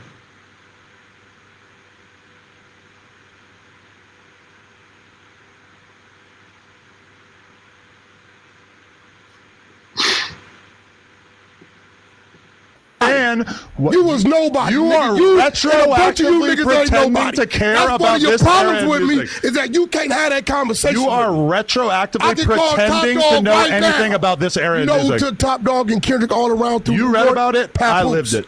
You ain't lived shit. You read about Nobody it? I lived he it. was back I then. was paying attention to this as it was happening. You're guessing No, retrospectively. you're reading. I'm living it. No, I was Dummy. reading it. I was living You it was while it was nowhere happening. around. I was listening to the music. Nigga, you couldn't even check You it have to W. never listened to Max You B couldn't or check it Papoose. to the W. You was broke. You have never heard I lived at Papooses that music. motherfucker. Name 5 Papoose songs. I lived at Name that 5 motherfucker. songs. Name 5 songs. I lived that. Name 5. I don't have to. Do it. But I'm telling you, 5 songs. you can't tell me who was hot and who wasn't. Name 5 Papoose Now, songs. I never heard of Max B. I didn't know who Max B was. And that says everything. No, it don't. I just didn't. that ain't what I was on.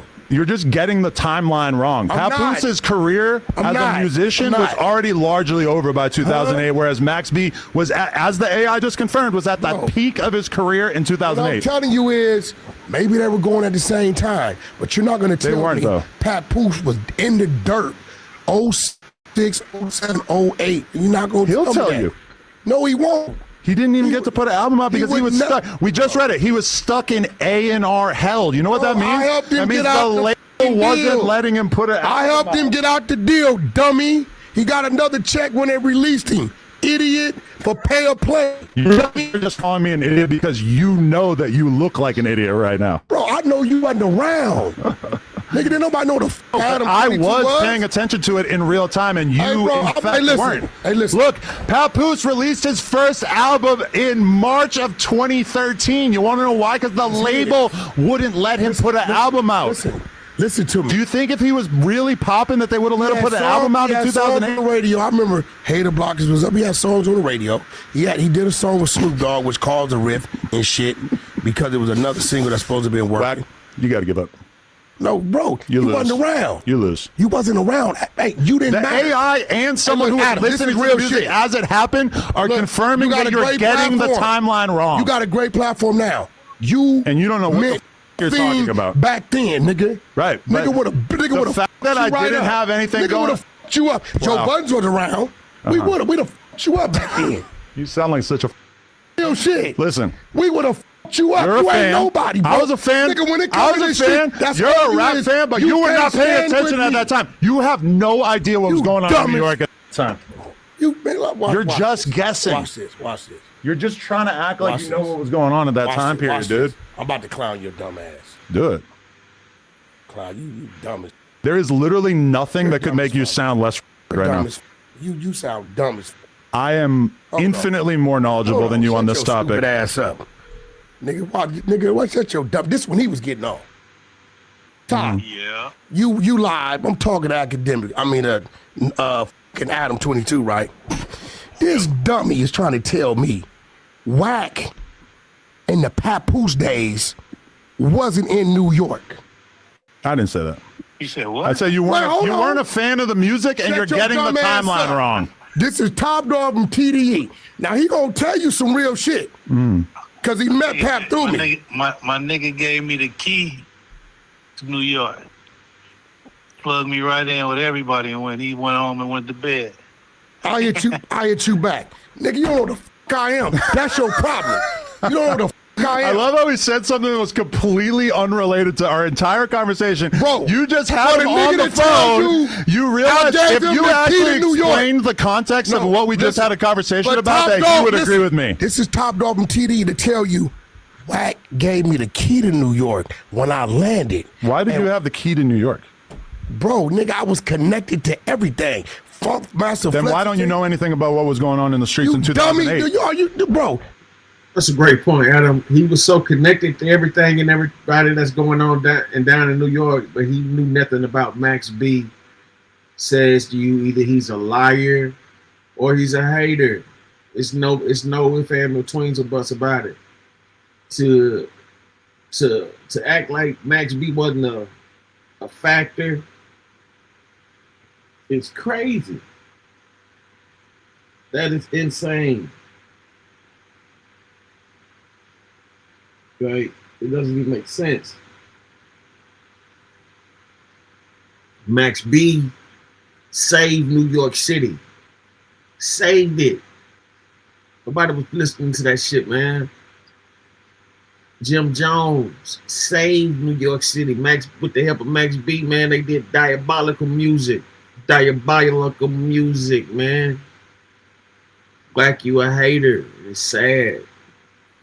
You know Why are you getting all the details wrong if you were actually around like that? You know how that? many of my birthday parties, Papoose, respectfully, him and his man Moose came out and celebrated with me. I had an artist named Stacey Adams. You want to know the part? What? If you call Papoose, he'll tell you I'm right. No, he wouldn't. Yes, he would. No, he wouldn't. Do it. Pap don't answer a lot, but he's not going to tell you you're right. Well, if he does answer, he's going to tell you I'm right.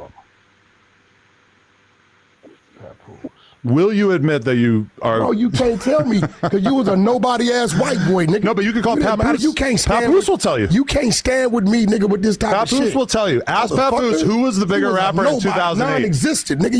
You know, it's a whole lot of shit you don't even know. You're just bringing up a bunch of unrelated It's the shit truth. because you know I'm right. Papoose will tell you I'm right. Man, shut your dumb ass up. I want you to read the comment sections on this video. Fuck out of here, bro. You sound dumb as. Hey, shout out to New York. Let's see. Because they are all finding out in real time that you don't know what the bro, ain't nobody from New York gonna tell you Pap was dead 06, 07, 08. No. Who was bigger is the question. In 2008. Both underground, my nigga, far as I'm concerned. They weren't, though. Max B was huge. No, he wasn't. Yes, he was. And what happened? Jim Jones was And he got locked up. And exactly. Jim Jones and Max B owned New York in that period. Jim Jones. And they were inseparable. Who do you think was writing all those Jim Jones songs? Know. Max B. Did Jim ever cop to that? Everyone knows it. Literally everyone. The fact that you don't know that right now is why you don't have any right to talk about Jim never this. copped to it. Yes, everyone knows Jim that. was in the studio? Everyone knows Was you in the this. studio? You know what the fuck a studio This is why look like? you have no right to have this conversation. Dumbass. You don't, nigga. You wasn't around. You're just you wasn't a guessing. factor. You White don't boys know like that you- Max B was writing Jim White Jones boys songs. like- bro, I ain't never heard Jim cop to it. So until Jim cop to that, I'm not gonna say it. He's probably admitted it a million times. I don't know. I've never heard him cop to it. Well, that's because you're not really a fan of this. I've this never era heard of Jim music. cop to that. Got hit, nigga. Niggas like you couldn't even survive back then. Niggas would have ate your ass up. That's not being discussed. Beat the fuck out of you, threw you in the trunk or something. That's not being discussed. The mouth you got now, you couldn't have did none of that. That's not even being This discussed. is a fact. It's What not. did it say? It's I not saw even- no Jim Jones. Nah, take your punk ass back. What? It said, whatever page you, whatever you just So asked. you want to go on record with this? It said no Jim Jones. So you don't think You just switched them. So wait, I just want you to go on the record. You don't believe Max B ever wrote for Jim Jones? I've never heard Jim Jones Because say you've that. never listened to Jim Jones from that era. Because if you did, then you wouldn't be able to argue this. Jim Jones, you stupid as nigga. Ain't a You nigga- don't even need someone to tell you. Ain't You a just nigga have in to the streets listen that to wasn't him. listening to Jim Jones. What I'm telling you is, I know that them niggas is beefing. I hear niggas say shit about me that's totally false, just as you do. They've been beefing for 20 years. Okay, just as you do, right? And from my understanding, he's saying that Jim didn't give him his credit, right? Can I just don't thank know. you? I don't know. Can I just thank you? I don't know if Jim. It's very rare that in podcasting that someone hands you a W in quite the way that bro, you just handed me ain't one. nobody finna agree that Papoose. So what are was you gonna dead. say when everybody agrees? Nigga, we didn't drop. We dropped Sexy. What are you Cadillac gonna say when everybody agrees? 07. What are you gonna say? Or some shit like that. What are you gonna say? Rich Martin, the Cave, salute, man. Much love to Rich Martin. You guys go over there, subscribe to the Cave. Major shout out channel. Major salute, major love, man. Everybody go over there, subscribe to Rich Martinez, the Cave. Salute to everybody still tuning in, man. Right now we're doing an update on Max B release. This is subscribe to No Jumper Clips. This is Adam22 and Wack 100 get into it over Max B. Here's my review. But definitely everybody go over there, subscribe to the Cave. Subscribe to Rich Martinez, the Cave, man. Great show. Glad you can make it. Salute to Kitty Frappuccino. It was on fire. What are you gonna say? The AI already said that I was right. So Fuck about wasn't no AI back then. no, the AI I just asked. But fuck about what you and your AI. That shit in the nigga. I'm talking about what I really was living, what I really saw. Like nigga, we was like, hey bro, look. I apologize this for what new they're shit- about to do to you in the Hey, look, comments. this new shit. Because you have no This shit fucking is clue what new you're to talking you. about. No. Niggas like me been living this This shit is a new to long you. time. New York hip hop is new to you. You're dumb as You know a goddamn thing about New York rap. No. Nigga, I can call niggas for everybody from Eric B, nigga, up to Funk Master Flex and everything in between. Nigga, you don't know shit. So for the about record, nothing. Papoose was hotter than Max B in 2008. This is his argument. No, what I'm telling you is Papoose was not dead in fucking 08. And why didn't his album come out till 2013? That don't mean you're dead, nigga. You don't think the label The would have put his homie, album out if he had a hot song? what's the homie? If the from, label felt like they could make money wait. off it, why wouldn't they have put the album out? What's the homie from Athens Park? I forget his name. RJ. RJ, right? Which, look, there's another example of me knowing more than you No, about, hold on. about hip hop. What do you mean about hip hop? I'm talking about a homie. Nigga, you just I a know white more boy. about blood rappers than you. Listen, they only f with you because you got a platform. They don't f with you because you know real motherfuckers. Talking about if they f with They him. We're only- talking they about don't knowledge. f with you because you know real motherfuckers. So to can't- you, RJ is like some guy from No. some neighborhood. No, not at all. But right? you didn't even know his name. What I'm saying is, RJ's another guy where somebody could say, well, he didn't drop an album, he didn't do this, and he didn't drop an album till then. But RJ has always remained to be hot in our streets. Always. Right? Has he crossed over and going mainstream? No. Right? He had some shit happen in his earlier years, whatever. But can't nobody ever say that RJ was dead in the water. He's always remained to be hot and has some type of presence going on. Back then, Pap ass was on fire. And I showed you, Remy didn't go to jail till 08. Right? Remy Papoose was huge in 2003, 2004. By 2008, the steam had worn off. As you know, a lot could change over a few years like that. And Max B was absolutely much bigger at that time. Well, he didn't make it out here. Well, at least you seem to be acknowledging. And just so you know, I was bi-coastal. I'm not these little dudes y'all got it. You got, 99% of these people outside of Lush maybe, right? These niggas is hamsters. They ain't never been nowhere. They wasn't around. They wasn't around back then. They can't have these conversations. Mm-hmm. You can't have some of these conversations with me. Then why am I right? Because you were a fucking fan. Yeah, and that's why I know so much more about this than you. Listen, I was dealing with these people personally. But that doesn't make you an expert in the actual music. Hey, bro, there's so much shit went on that you niggas have no idea. It's crazy. But I'm going to let you run your play. That was Top Dog from TDE. He got one of probably the biggest. And you biggest. didn't keep him on the line long enough to actually ask him the question. That's my G. Nor would he even probably really know the answer. He did know the answer. He told you. The Max B versus Papoose conversation in 2008 we didn't ask him about that. I wouldn't really expect him to. I wouldn't ask him about care that or no. But you were saying who I was and what in New York. No, you could have been around. You're just wrong about the calendar. You didn't I was. exist. I actually was. You was non-existent. I lived there that entire time. You were non-existent, though. No, but I lived there. You were non-existent. Buying the mixtapes as they came out, whereas you just kind of like heard about these rappers. I sat there and watched my brother get hit with the first lawsuit. You never listened to mixtapes. You never listened to these guys. What are you talking about, bro? Nigga, you can't even name 5 Papoose songs. I can name 5 Papoose mixtapes and 100 songs. Do it. But there's no need for me to do it because you a white boy that's asking a stupid ass question. Okay, Wack. You're gonna have to hold the L. L's up for my hitters. Hey, bro. R.I.P. Wack in the chat. The Top Dog call killed you. No, it didn't. You wasn't. Nobody was. Top Dog to tell you. You hung up immediately. Wack handed me because I'm not finna keep a man of that statue that is my G homie on that line. You could have asked him one question. I'm not. Nah. But as specified, he probably there's no jumper, my nigga. That ain't worthy of Top Dog. Out of here, bro. That's just my homeboy. He picked the phone up. Mm-hmm. You know what I'm saying? So what I'm saying is, you wasn't around. No, I was way more than you. Hello, it's your favorite sports funk here. Don't forget to hit.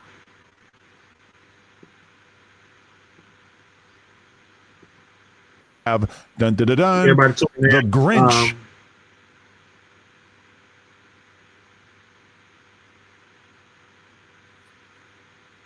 That was some Max B talk right there. We're gonna get into we'll get into Big U. Big U's son was murdered coming out of a dispensary.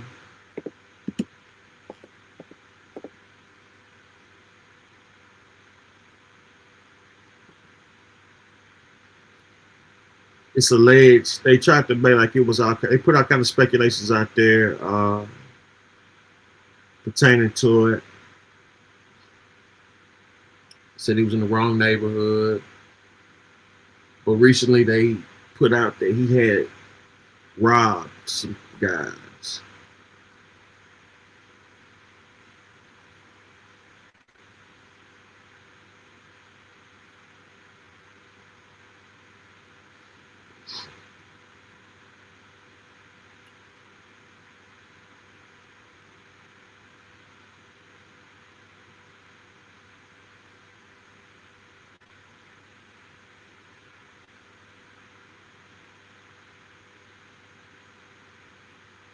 So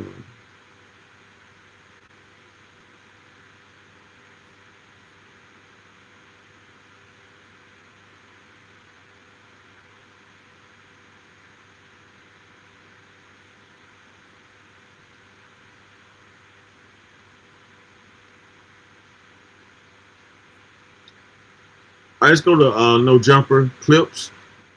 Big U denied release from prison to attend son's funeral.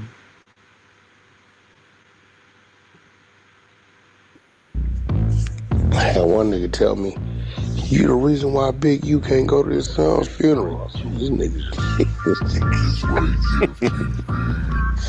and he wore the whole thing.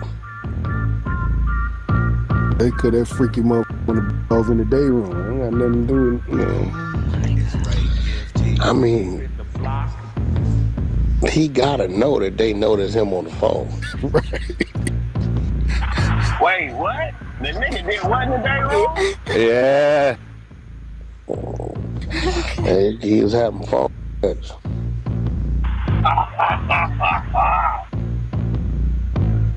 Why you sound like that, Julie?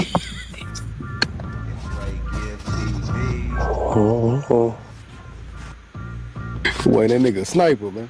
Nigga crazy. You gotta get his ass about it. And now, you know the cold part about it? Now that they didn't exposed it, they gonna shut him down now. They probably gonna kill his phone privileges now. Yeah, I wouldn't doubt it. Using somebody else's pen or something. Yeah, they telling him, man, like, you got somebody punching in their code, calling your people, then you telling your people how to make three-way calls using an encrypted app. You talking to codees and you talking to people that have informed again on you, telling them they gotta pay if they want to take a plea deal or for telling on you. And you having phone sex with your girlfriend, so now his wife is really getting, it's about the third time she done got slapped in the face. He need to go say his old ass somewhere, man. They got the nigga talking to that turned on him and saying, He got this he talking nigga. to, and I already know which one it is. He talking to, he's calling that then told on him, one of the informants. And they saying he's got his paperwork. So he was able to identify who's who and start calling them. And he got one of the niggas he's informant on him, making the three-way calls for him to other people. That's crazy.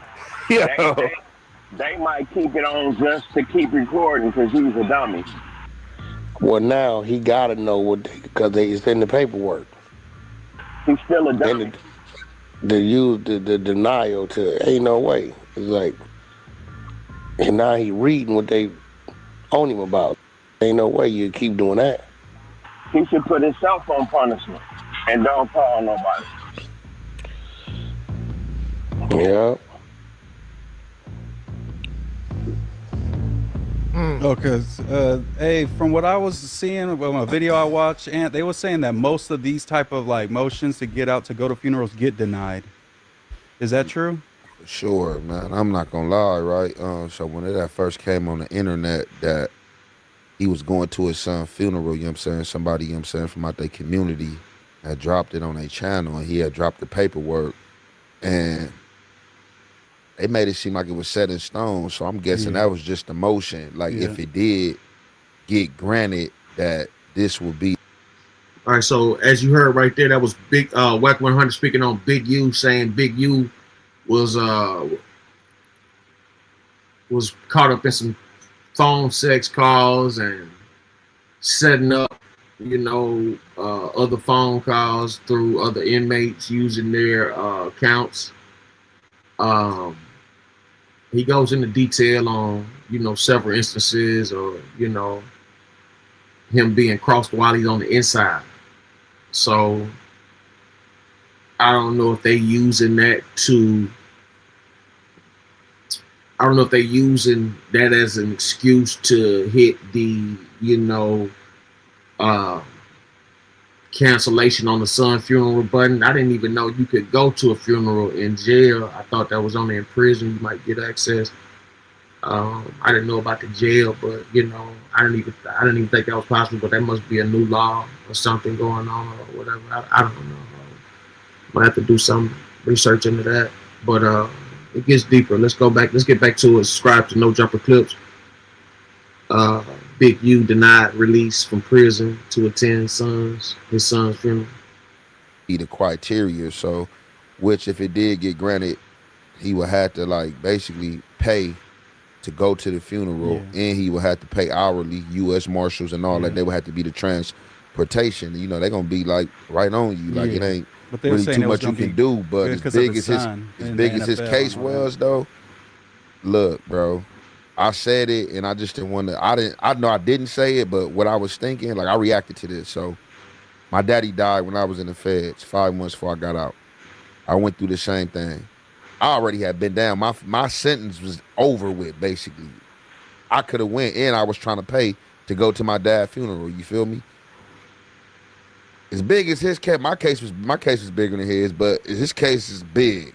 As big as his case is, I couldn't see it. I just, didn't want to speak it because, it's his son. And, of course, I want to see him go to his son's funeral like I wanted to go to my father's. But the feds, they don't play no games. And when you in these situations and they got you like that, they not showing no solace.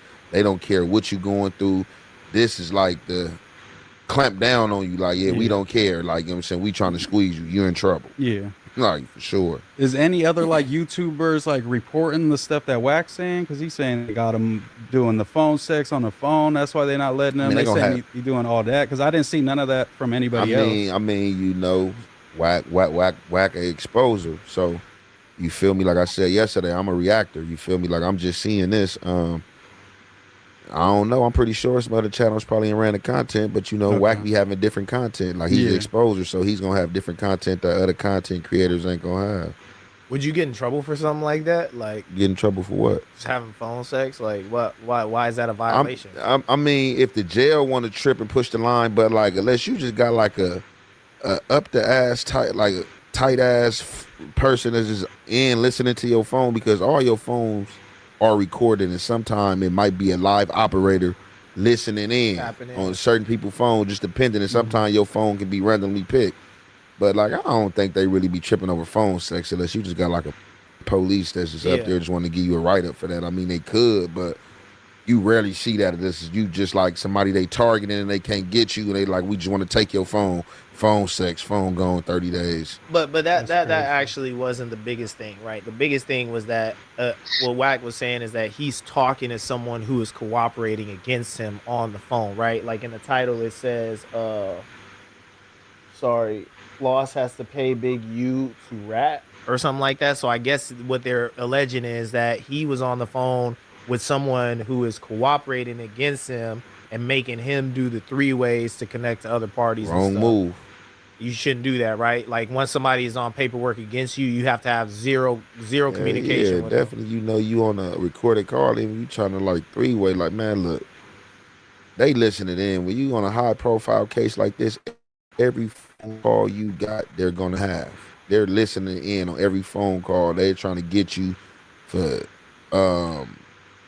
secret messages, stuff they might think you trying to get out on the under. Like they listening there. He gotta know he's under scrutiny. I know this is first time in the feds and all that, but he gotta know he's under he's under the microscope for sure.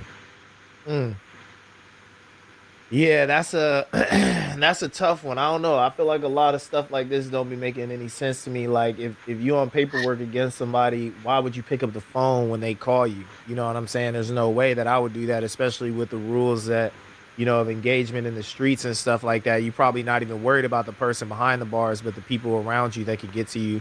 But hey, man, this is a foreign world to me, But like morally, and you feel like people should be able to get out like that and go out because people. I mean, why not? Regardless. Well, the feds are gonna say you committed all these crimes. That's why you should have been thinking about your family. That's what they're gonna say. That's like for me. That's what I'm saying. We had this argument. It's gonna be shit politically on a political level. A lot of is done wrong. Y'all don't follow the rules in y'all investigations. Y'all entrap people. Y'all do all type of shit. So it's like, I mean, whatever law y'all set in place that's been crossed that y'all feel that somebody violated, somebody kid and died. Somebody father died. I feel like if you got the money to pay and you paying for it and you paying for the marshals, like of course you should be able. And it ain't like I'm saying I'm going I'm asking you to let me go home. You know Yeah, what I mean? I'm just he asking you to go let me. He just in MDCLA. It ain't like they got him tucked off in hella far like away got or him tucked off what's the little spot? The high max federal spot. Utah Like, type no, shit. they it's in Denver, Colorado. The spot I'm thinking Yeah, that's about is I can't think of the name right now, but it's like that's like the spot. Like you ADX or underground, some shit 80X. like that? So you're saying he like right in the corner pretty much. ADX and that shit. He right here downtown LA. Like I can't pay to go for a few hours to my son's And they, funeral. yeah, you know and what they I'm said saying? his Muslim other son funeral. was gonna pay for everything because obviously in the NFL, so they could cover it. Ain't nothing to. See, and that's the thing. When you got the funds to cover it, it's a problem. And if he wouldn't have the funds, he would have went up for the bail. Well, he ain't got the funds to cover it. But now I got the funds to cover it. And they like, nah, no go. So out of curiosity, what did they tell you when they denied your request? Like, what do you think they told him? Like, oh, This you're what a they did flight to me. risk So or something? I got denied because what they did to me was, right, my dad had died November 8th. The next day, November 9th, I was in the hole. All right, so if you listening, man, this goes to show you how treacherous it can be when you're incarcerated and a loved one passes away. The games and the level, the extent that they'll do some good, mostly bad. Like I said, I've never heard of nobody in county getting released to go to a funeral. I have heard, stories, and I've seen, things of people who been released for funerals that was in prison, whether it be fed or in state, But this, on the other hand, is a whole different request. I honestly feel like he should have been granted to see his child if he was able to accommodate whatever needs they needed. You are innocent till proven guilty, regardless of, whatever the crime may be. So to hold him, to hold him in like that, that's that's kind of a low blow. I just feel like they could have had some type of leniency on that. It's enough security, for them to be able to accommodate whatever needs for a man to see his dead son and go back to jail. But we all know the law can be assholes. And shout out to everybody tuning in. Richard Martinez, the K, Ming salute. Right now we're tuned into the Big U son funeral and death, and you grant to be released for permission to go to the funeral, which was denied due to him having been caught having phone sex and using other jail members' identification to make other calls and arrange situations. Big U's son was shot, gunned down, leaving a dispensary. Some said he was in the pimp game and got caught up in that. Some said that he was in the wrong neighborhood, beefing. Some said it was payback for Nipsey. Just recently, it was stated that he had robbed someone, and it was retaliation for the robbery. But let's get back to it. This is Young and Hefe breaking it down. What happened with him on his situation when he was in the feds and his father passed. I was like, so they came. I found out my pops was dead. So off the back, they called me down to the chaplain. Chaplain called me down there. I already know my pops was dying, so they like, hey, your pops died. We'll tell him what's going on. I'm like, all right. So I'm like, off the back, asking them like, how do I go about going to the funeral? So the chaplain breaking everything down to me, give me the paperwork. I do the paper. I'm doing some paperwork right there. Be like, all right, I got to set everything in motion. We got to figure out what day the funeral gonna be. From there, I go back to the unit. That next day, I was in the hole. Like, people came, blitzed my cell, took me to the hole, asked what I'm going to the hole for. They said under investigation for a threat assessment. Like, a threat assessment on who? They couldn't tell me. Then a threat assessment turned in to me trying to get drugs into a jailhouse facility. So it was just a whole bunch of BS. So I didn't even get to end up going because I was in the hole. So I don't know if I was gonna go or not, but I think I could have made it because, like I said, I was 5 months to the door anyway. Okay. So the closer you are to the end, the more likely. Yeah, so as soon as I beat them in the hole and beat my write-ups, like a week later, I went to the house. And I seen they also said like, oh, you can't go Big U, but we'll offer you an alternative, and you could like have a Zoom call and view the body and stuff like that. I heard that the Fed supposedly offered that as an alternative in like the paperwork or whatever. But that is that just like some, you know what I'm saying, to like suffice. I mean, it ain't like it ain't like but no. It's at least something. You know what I'm saying? It ain't like no. You can see, you can visually see, but that's already technology the Feds already got. You in there, you got tablets. MP3 music, like all type of stuff. So it's just like, you know, I mean, anything is better than nothing. You know, you can view it, you know, at the end of the day.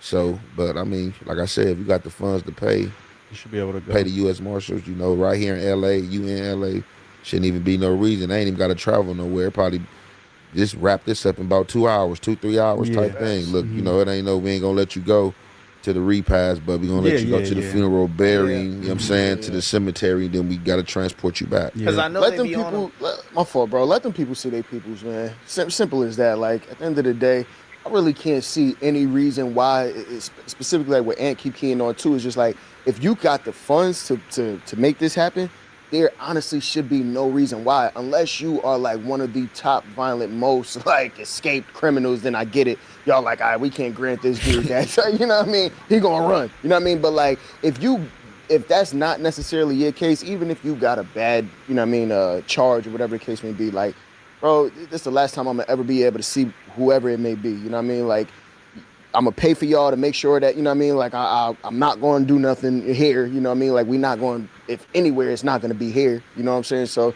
let them people see their people, man. That to me is kind of stupid. I don't get it. Y'all willing to let them see it on the internet, but y'all not willing to do it in person.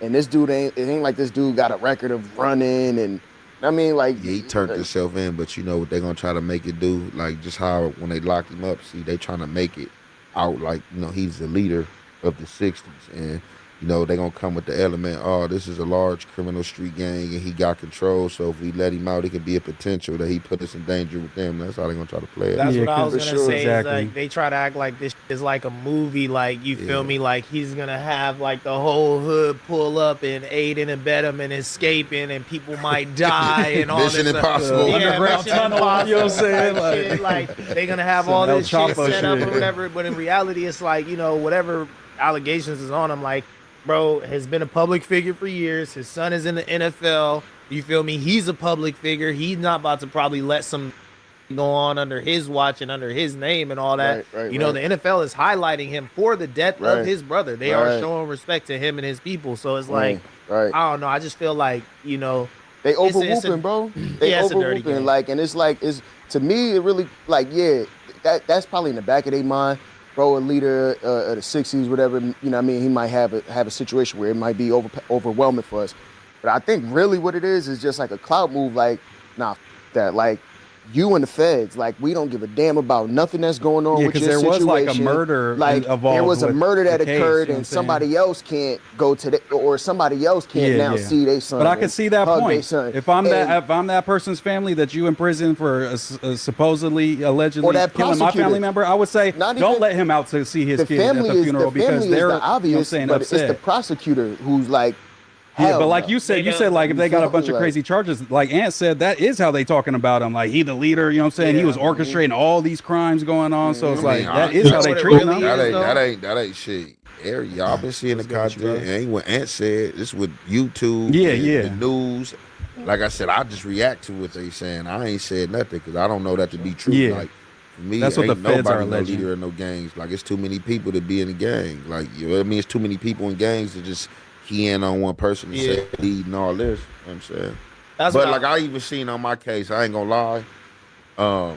Not even talking about his situation because, like I said, I'm not too involved in his situation. Just talking about my situation. I was on a 62-man indictment, and when the feds got you and they got your phone tapped, you your own worst enemy because you put yourself under enemy lines because you be saying all type of stuff and you might hype some stuff up, popping it on the phone, and this stuff, will leave you with a CCE charge or something.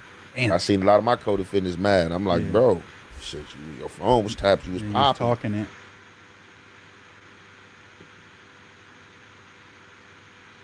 Caramel.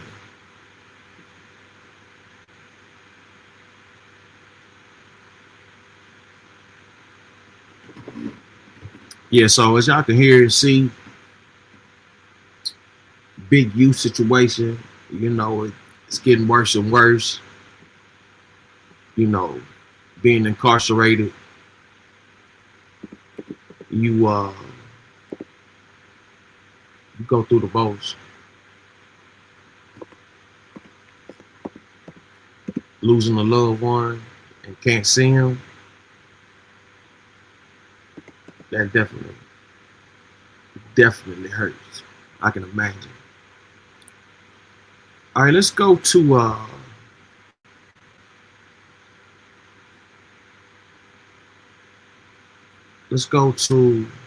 Fox News. Community outrages young son beaten by mob of kids. Viewer discretion is advised. Viewer discretion is advised. Graphic content.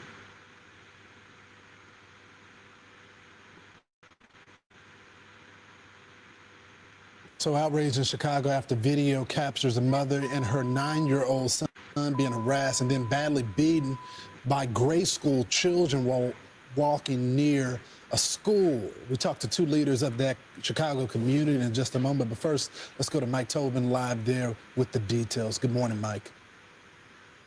Good morning. Parents and frankly, people all over Chicago are now kind of horrified and outraged at this video that's not going viral. It has gone viral, of a mother and a 9-year-old son who were mobbed and beaten by a group of school-age bullies. Now, the video is a bit brutal, so be ready for that, but it shows this mother and the aggressiveness of the kids increasing as Korshwanda Hatter tries to protect her son. Finally, this mob of youngsters started to strike Korshwanda and her 9-year-old son. They were both knocked to the ground, and the beating continued.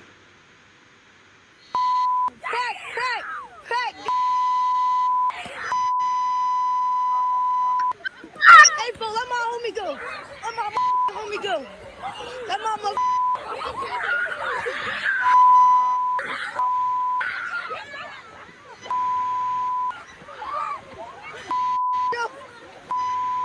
She says her son had been bullied at. She says her son had been bullied at school for 2 years, and the school did nothing to protect him, so she showed up to walk her kids home. Now, Chicago Mayor Brandon Johnson did say, he put out a statement on X that he was deeply disturbed, and we should not attempt to normalize this type of senseless violence. Chicago police put out a statement saying both victims were transported to Trinity Hospital in serious condition. No one is in custody at this time. The Area 2 detectives are investigating. And Illinois State Senator Willie Preston said this video is a symptom of something that's been going on for a long time, that the kids have not been held accountable and the parents have not been held accountable for the actions of their children. Guys, back to you. All right, thanks so much. So our next guests know this family very well. Chicago Councilmember Joseph Williams met with the mom after the attack, and Pastor Corey Brooks, founder of Project Hood, knows the boy who attends his after-school and summer programs. Gentlemen, thanks so much for joining the program. Pastor, you know, this is something that you have been working with for years now, trying to stop nonsense like this with our young people. What's going on? Well, unfortunately, this is the cycle that we continue to see in the city of Chicago, where violence is so rampant and parents are being held unaccountable.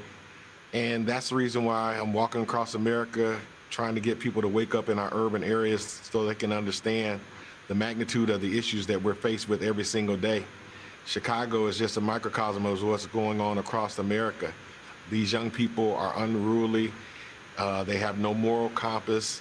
And we need organizations to really work hard to make sure we change the direction of our neighborhoods. If we're ever going to change the trajectory of our young people, we got to catch them early. We got to continue to do the work. But the tragedy is, in Chicago right now, we're facing some devastation that has been going on for years. and we need to get a handle on it. This is what the mother had to say about this incident. Let's play it. I'm trying to get this my son. They fought my son. They hit my son first, all in his face. Then they dragged me in the grass and pulled my little baby hair. We haven't held these kids accountable. We haven't held parents accountable. No mother should be that helpless and be targeted by children inside of. That's 100% correct. No parent should have to go through that. You got disrespectful motherfuckers out here though.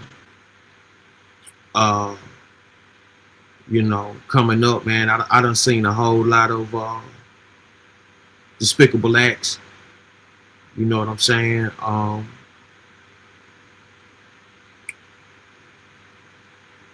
People do things, you know what I mean, to get back at you when they can't get to you, or they know they can't beat you up, or whatever they'll, you know, sabotage things and all that kind of stuff. Or people that you care about. In this situation, in case in time, these kids jumped on the parent along with the children. And that's where the line gets crossed at. It should be enough respect out there to where you, as a child, should not take on the acts of harming somebody you got a problems with, parent, or even doing something to them while their parent is there, you know. But in this day and time we live in, the rules have changed. These are not the same people that we once knew or came up from around us. These are a lot of open-minded children with a lack of guidance.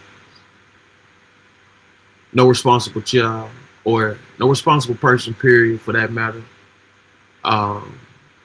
Unless you are a paid hitman or something, or some type of insane gangbanger or a lunatic would do that. That was outrageous. And the mother had sickle cell. She had sickle cell anemia, so this wasn't a full healthy, because a healthy mother should have been able to handle some of them kids, but she had sickle cell anemia. So to go along with the disgraceful beat down, they beating on a sickly person. They beating on a sickly person, sickle cell anemia. Her bones couldn't handle it.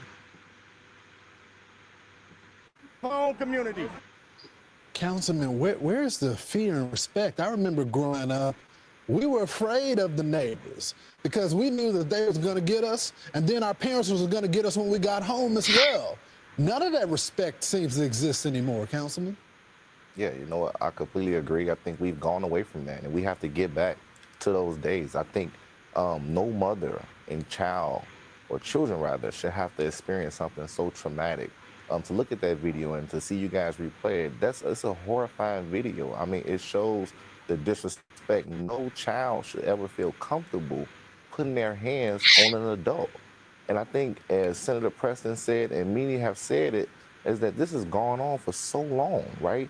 The mother has come to the school and talked about this, and nothing had been done about it. It had not been addressed. And the thing about it is that, you know, I was glad to be there to be a support to that family and to help them through the process. But this is so much bigger than just that school. This is happening throughout the Chicago public school system.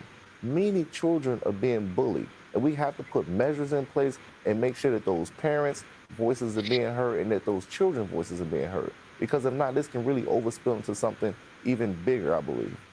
It's so true, Councilman. And it's already spilling into the streets outside of the school. Pastor, I want to get your comments on this repeat offender in Chicago with a lengthy rap sheet.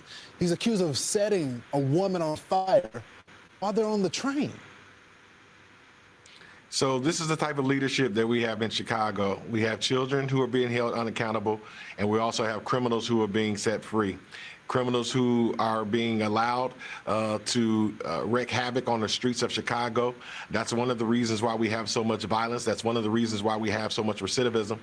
That's one of the reasons why we are experiencing the type of atmosphere of violence that we have in Chicago. These individuals are not being held accountable, and then you have these policies that are being put in place by our legislature and by our government that sometimes help the criminals more so than help the victims. And if we continue to go down this cycle with the leadership that we have in place, we're going to continue to see our community go in a downward spiral. We're going to continue to be the laughing stock of America. We're going to be it may look like we're one of the best cities or voted one of the best cities externally, but internally we all know the serious issues that we have inside of Chicago, and it all falls and rises on leadership. Councilman, I'm already over time, but I have to ask you this question. We know how Chicago is run. We know how Illinois is. It's all blue. Is it time to explore something else? Because something is not working, and there's only one side that's in charge right now. Yeah, you know what? I'll say this. I'll say there's no problem with us being a blue state. I represent that. But what I will say is that we have to make sure we're being intentional and we're putting the resources where we need to put them at. We got to invest into those nonprofits that are on the ground doing the work. We got to make sure we're building more community centers so our children can have someone to play. And we got to put the investment where it needs to go. Some of those things that you're saying are mental health issues. We got to really invest the money and put it into people. And when we see that, we see a greater Chicago, a greater community, and greater people. I'm all for investment, but I want the bad guys to not be able to go into those centers as well when people are trying to get help. Councilman, Pastor, thanks so much for joining the program.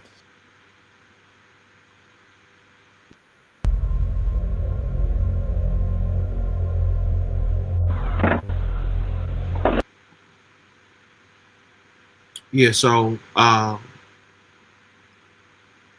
as you guys can see, you know, this is it's a horrible thing that happened. I really wish that things could take.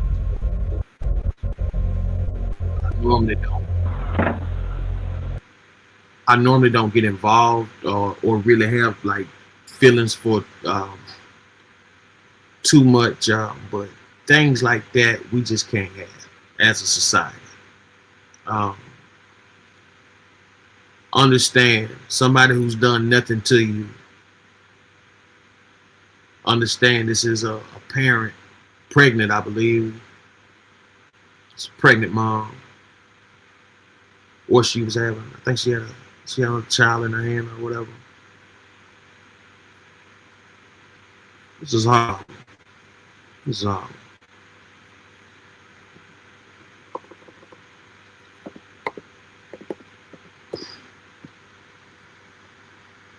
See if we can get the full footage.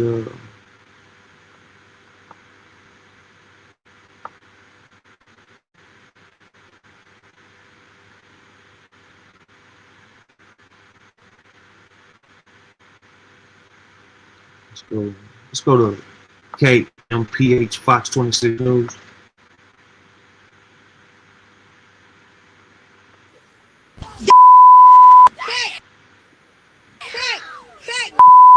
It's hard to watch. Viewer discretion is advised. Viewer discretion is advised. Let's go to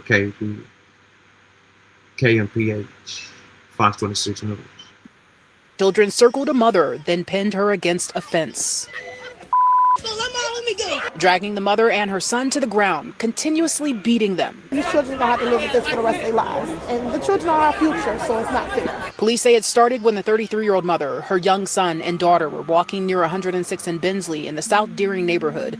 A group of kids then started chasing after them, calling them names and taunting them. Both the mother and son were beaten so badly they were taken to a hospital. Word of the attack spread quickly on social media, causing outrage among many parents. One day after the attack, demonstrators showed up at Orville T. Bright Elementary School after some posted on social media threatening to harm the children behind the attack. Several police officers showed up blocking the entrance of the school to protect kids inside. Shanice Davis lives in the neighborhood and says she recognizes the attackers. This is not the first time the kids have done this. You know, just talk around the streets that these kids have pretty much been raising themselves, and they have they have vandalized cars, they have harassed adults and children. To know and to find out even now that other families are affected by this. We're meeting families out here that their children been bullied and been beat on. Chicago Police District Council member Joseph Williams was inside talking with the principal, the mother, and CPS administration. Accountability is going to be key, because if this has been going on, we need to make sure that principal be held accountable for her actions as well. This should have been documented. Parents should have been called to the school, and we got to make sure all around there is some type of accountability that's happening here. New at 5 o'clock, a 9-year-old boy is being recognized for his actions after an attack near his school on the far south side left him and his mother hospitalized. He was honored today at a community meeting in Avalon Park. WGN's Courtney Spinelli has the story. Members of the community had the chance to speak up with their concerns during a 4th Police District Council meeting held here today. But community leaders also took the chance to turn this into something positive for a family impacted by an attack that's caught the attention of people far beyond Chicago. It's been a heavy week. It's a viral video that's led to demands for accountability from people across the nation, including fellow parents at Orville T. Bright Elementary School. 33-year-old Korshonda Hatter attacked Monday while walking her 2 kids home from school. Hatter and her 9-year-old son left seriously injured. The video is stuck in my head. I can't get it out. The children's father, Devon Lee, was at work when everything happened. What started as students yelling and following the family quickly turned violent. As a video shows, punches were thrown. Both mom and son tossed to the ground as the attack continued. I wish I was there to prevent everything. Days later, the physical and traumatic repercussions, Lee says, are very real, even as he tries to assure his son everything will be okay. Just stay strong, stay in school, be smart. That's all I want you to do. Hatter still recovering, but the community wanted to turn heartbreak into a moment of heroism, recognizing the 9-year-old for his actions. He was brave. I appreciate that, and I want him to grow up to always be brave. Protect your sister and your mom at all times, even if I'm not around or not. The Super Kid Hero Award presented to the boys Saturday. Community members and local leaders, including 10th Ward Alderman Peter Chico, there to show the support isn't going anywhere. Well, when I saw the video, I was just shocked and mortified what I saw. And then to learn it was in my ward was definitely a difficult pill for me to swallow. Community leaders say they're working to ensure restorative justice comes from this for all involved. Despite promises from the mayor's office to hold the students involved accountable, it's not clear what disciplinary or legal action the kids could face or are already facing. The family says they sounded the alarm on bullying at the school for about 2 years before it hit this point. I think that the parents should be held accountable for even trying to hit an adult. You know, you have no right to touch a grown woman that's old enough to be your mother, you know, and she's sick. So I don't know. The Chicago Teachers Union also backing the family, saying it held a meeting earlier this week at the school. The union says members claimed this was not only preventable, it was predictable. It's hard. I cried every night, every day. I woke up this morning crying. I just want justice. That's it. That's the main thing. Justice for all the other victims too, so nobody needs to be bullied. Family says they are so thankful for the support they've received from all over as they work to navigate next steps. They say they are going to continue to raise their voice to advocate for change. In the Avalon Park neighborhood, I'm Courtney Spinelli, WGN News. Only on CBS. As you guys can see, people are starting to rally up and fight back against bullying and things of that nature, which I doubt they will be able to completely eradicate. But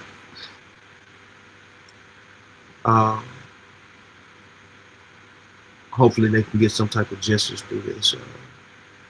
This is just a sad situation. Let's get some details from the mom. See if I can find some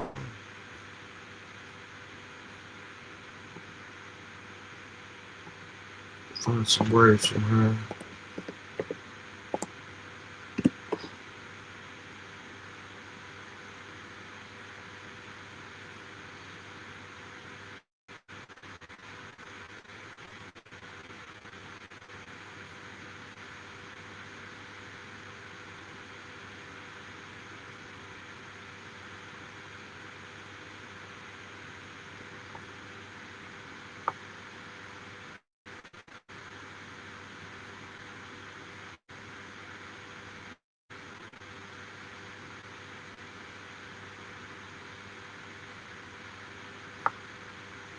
Let's see.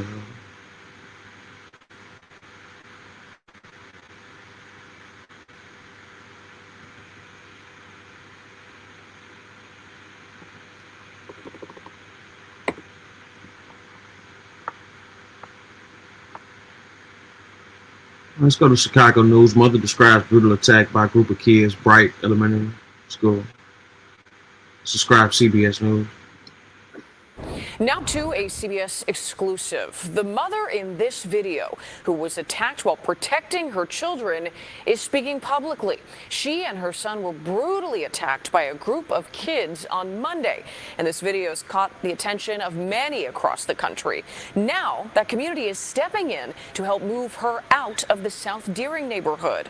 She only spoke to our Sharday Gray about this horrific attack, and Sharday is live in our newsroom with more from this exclusive story. Well, Marie, Korshonda Hatter says she's still in physical pain after she and her son were brutally attacked with her young daughter just steps away. Her legs are bruised and it's hard for her to walk. But what hurts her the most is her children are still suffering. My son is, he's very devastated.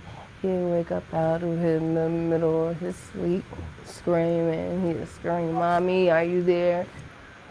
Hatter says her 9-year-old son and 6-year-old daughter are traumatized after watching their mom get attacked by a group of kids. In this video, we've blurred the faces of those involved because they're all minors.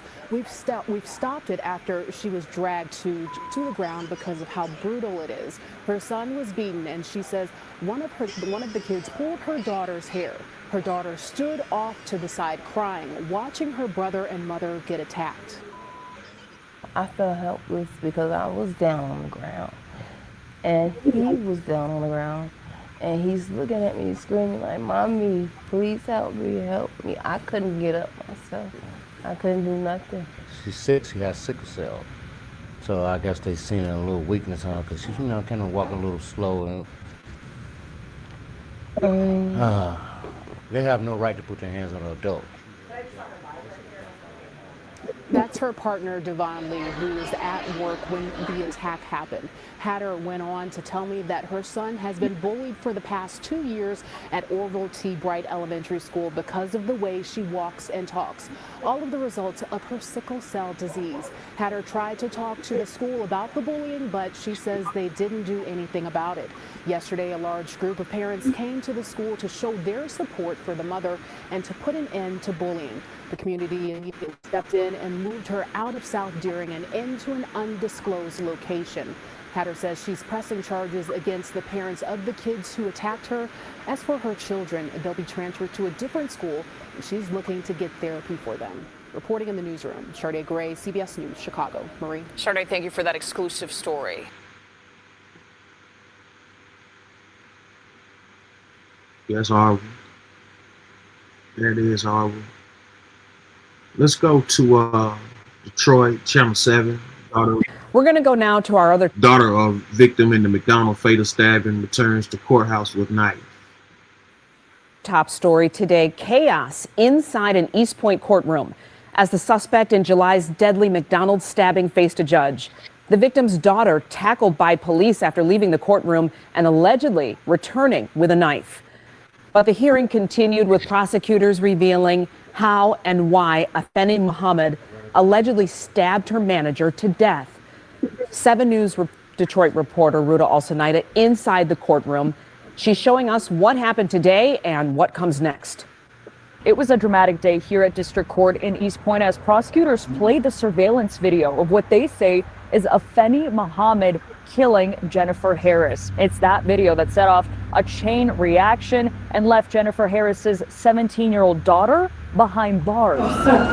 This right here is video of the chaotic aftermath of the 17-year-old daughter of Jennifer Jama Harris, who was tackled and arrested by police in the lobby of 38th District Court. East Point police say she brought a knife into the courthouse after seeing the disturbing surveillance video of her mother's murder in court. Harris's family was then barred from returning to the courtroom for the rest of Friday's hearing. Prosecutors releasing new video on what they say is 26-year-old Afeni Muhammad, her face covered with some sort of mask, a large knife hidden under her arm, walking into the back of the East Point McDonald's on July 10th, where she and her manager, Jennifer Harris, worked. Prosecutors say Muhammad was sent home earlier that day by Harris for slacking off. She later returned, allegedly stabbing Harris at least 13 times. Even though Jennifer Harris had collapsed on her back, bleeding, the defendant intended to finish the job on the ground. You can see in this interrogation video where Muhammad shows investigators exactly how she stabbed the victim, saying she felt no remorse because Harris constantly, quote, bullied her at work. I feel better. Prosecutors say the only reason the attack stopped is because Good Samaritan Devontae Pace, who was in the drive-thru and saw everything, fired a warning shot towards the attacker. I guess it would be a warning shot because she didn't get hit, but it definitely was towards her, and I didn't mind shooting her, so I was shooting at her. Judge Kathleen Galen finding enough probable cause to order Muhammad to stand trial, so she will be back in court December 2nd. As for Harris's daughter, who is accused of bringing that knife to court, prosecutors are considering charges for her actions in court. In East Point, I'm Rudolph Sinaida, 7 News Detroit.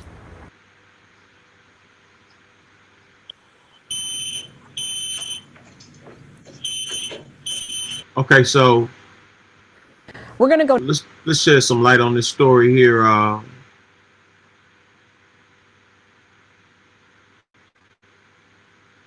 The lady was she said she was getting bullied at work by the McDonald's worker. On trial, the daughter of the lady that was killed came back to stab the person who killed her mother after witnessing the video.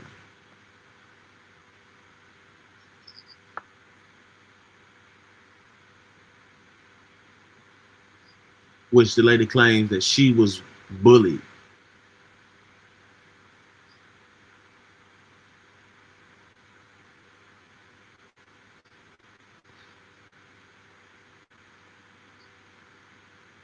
Let's see what we got. Let's go to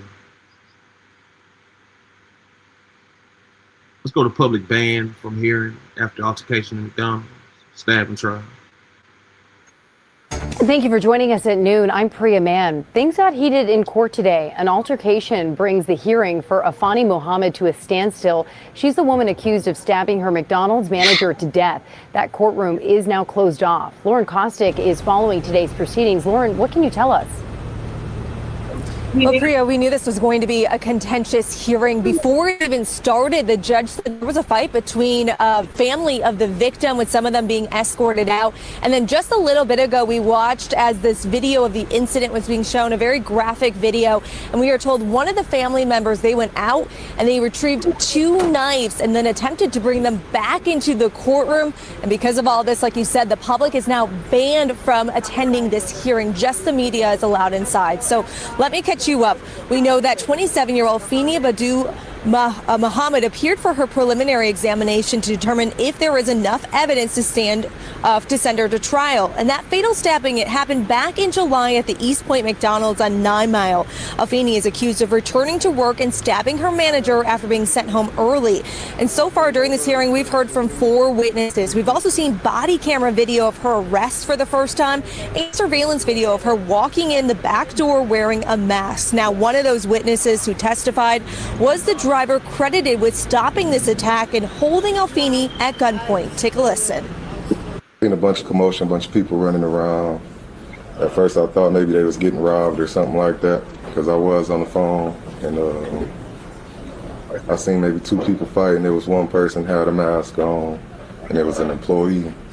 And then I seen a knife being produced, and I seen her start stabbing her towards like the neck area. And again, this hearing, it is still ongoing. We're expecting one more witness to testify. But again, the public is not allowed inside. The family of the victims not allowed inside because of everything that happened.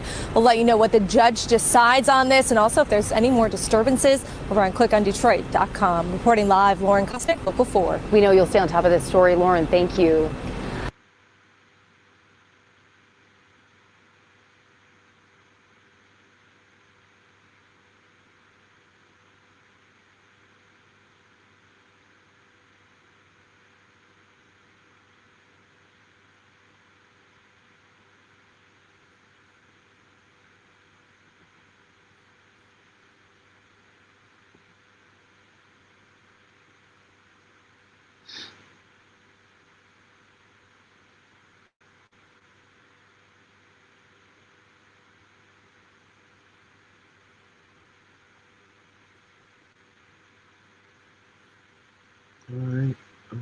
Let's go to see what the news is.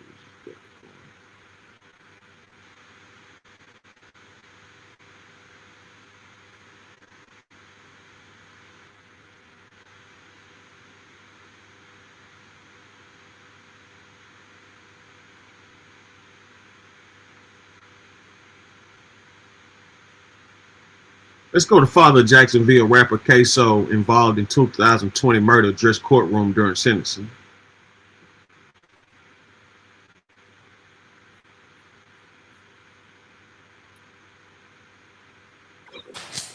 Subscribe News for Jacksonville, News for Jax, the local station.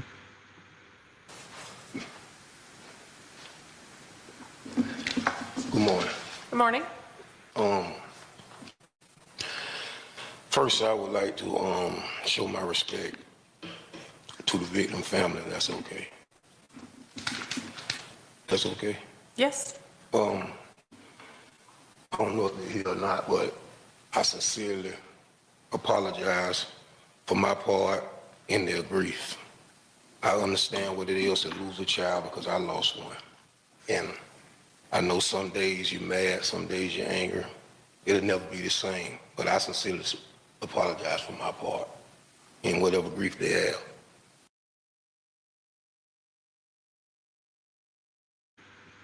And this is he testified against his son, which is doing life in prison.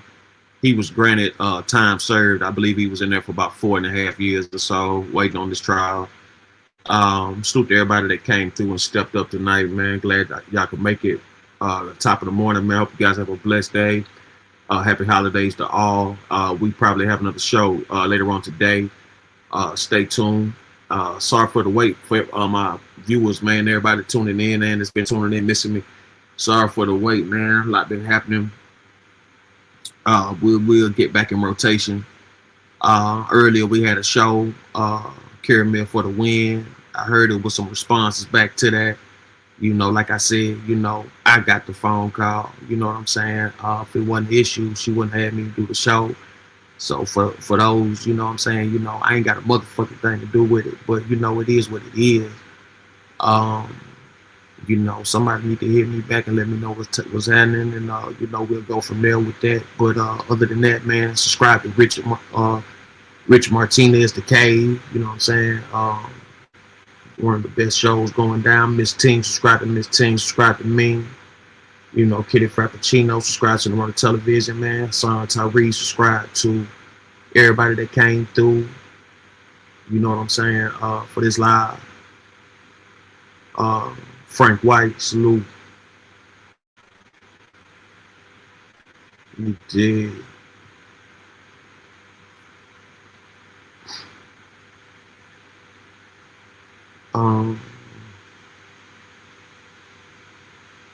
You know what I'm saying? Shout out to everybody that stepped up, man. Y'all have a great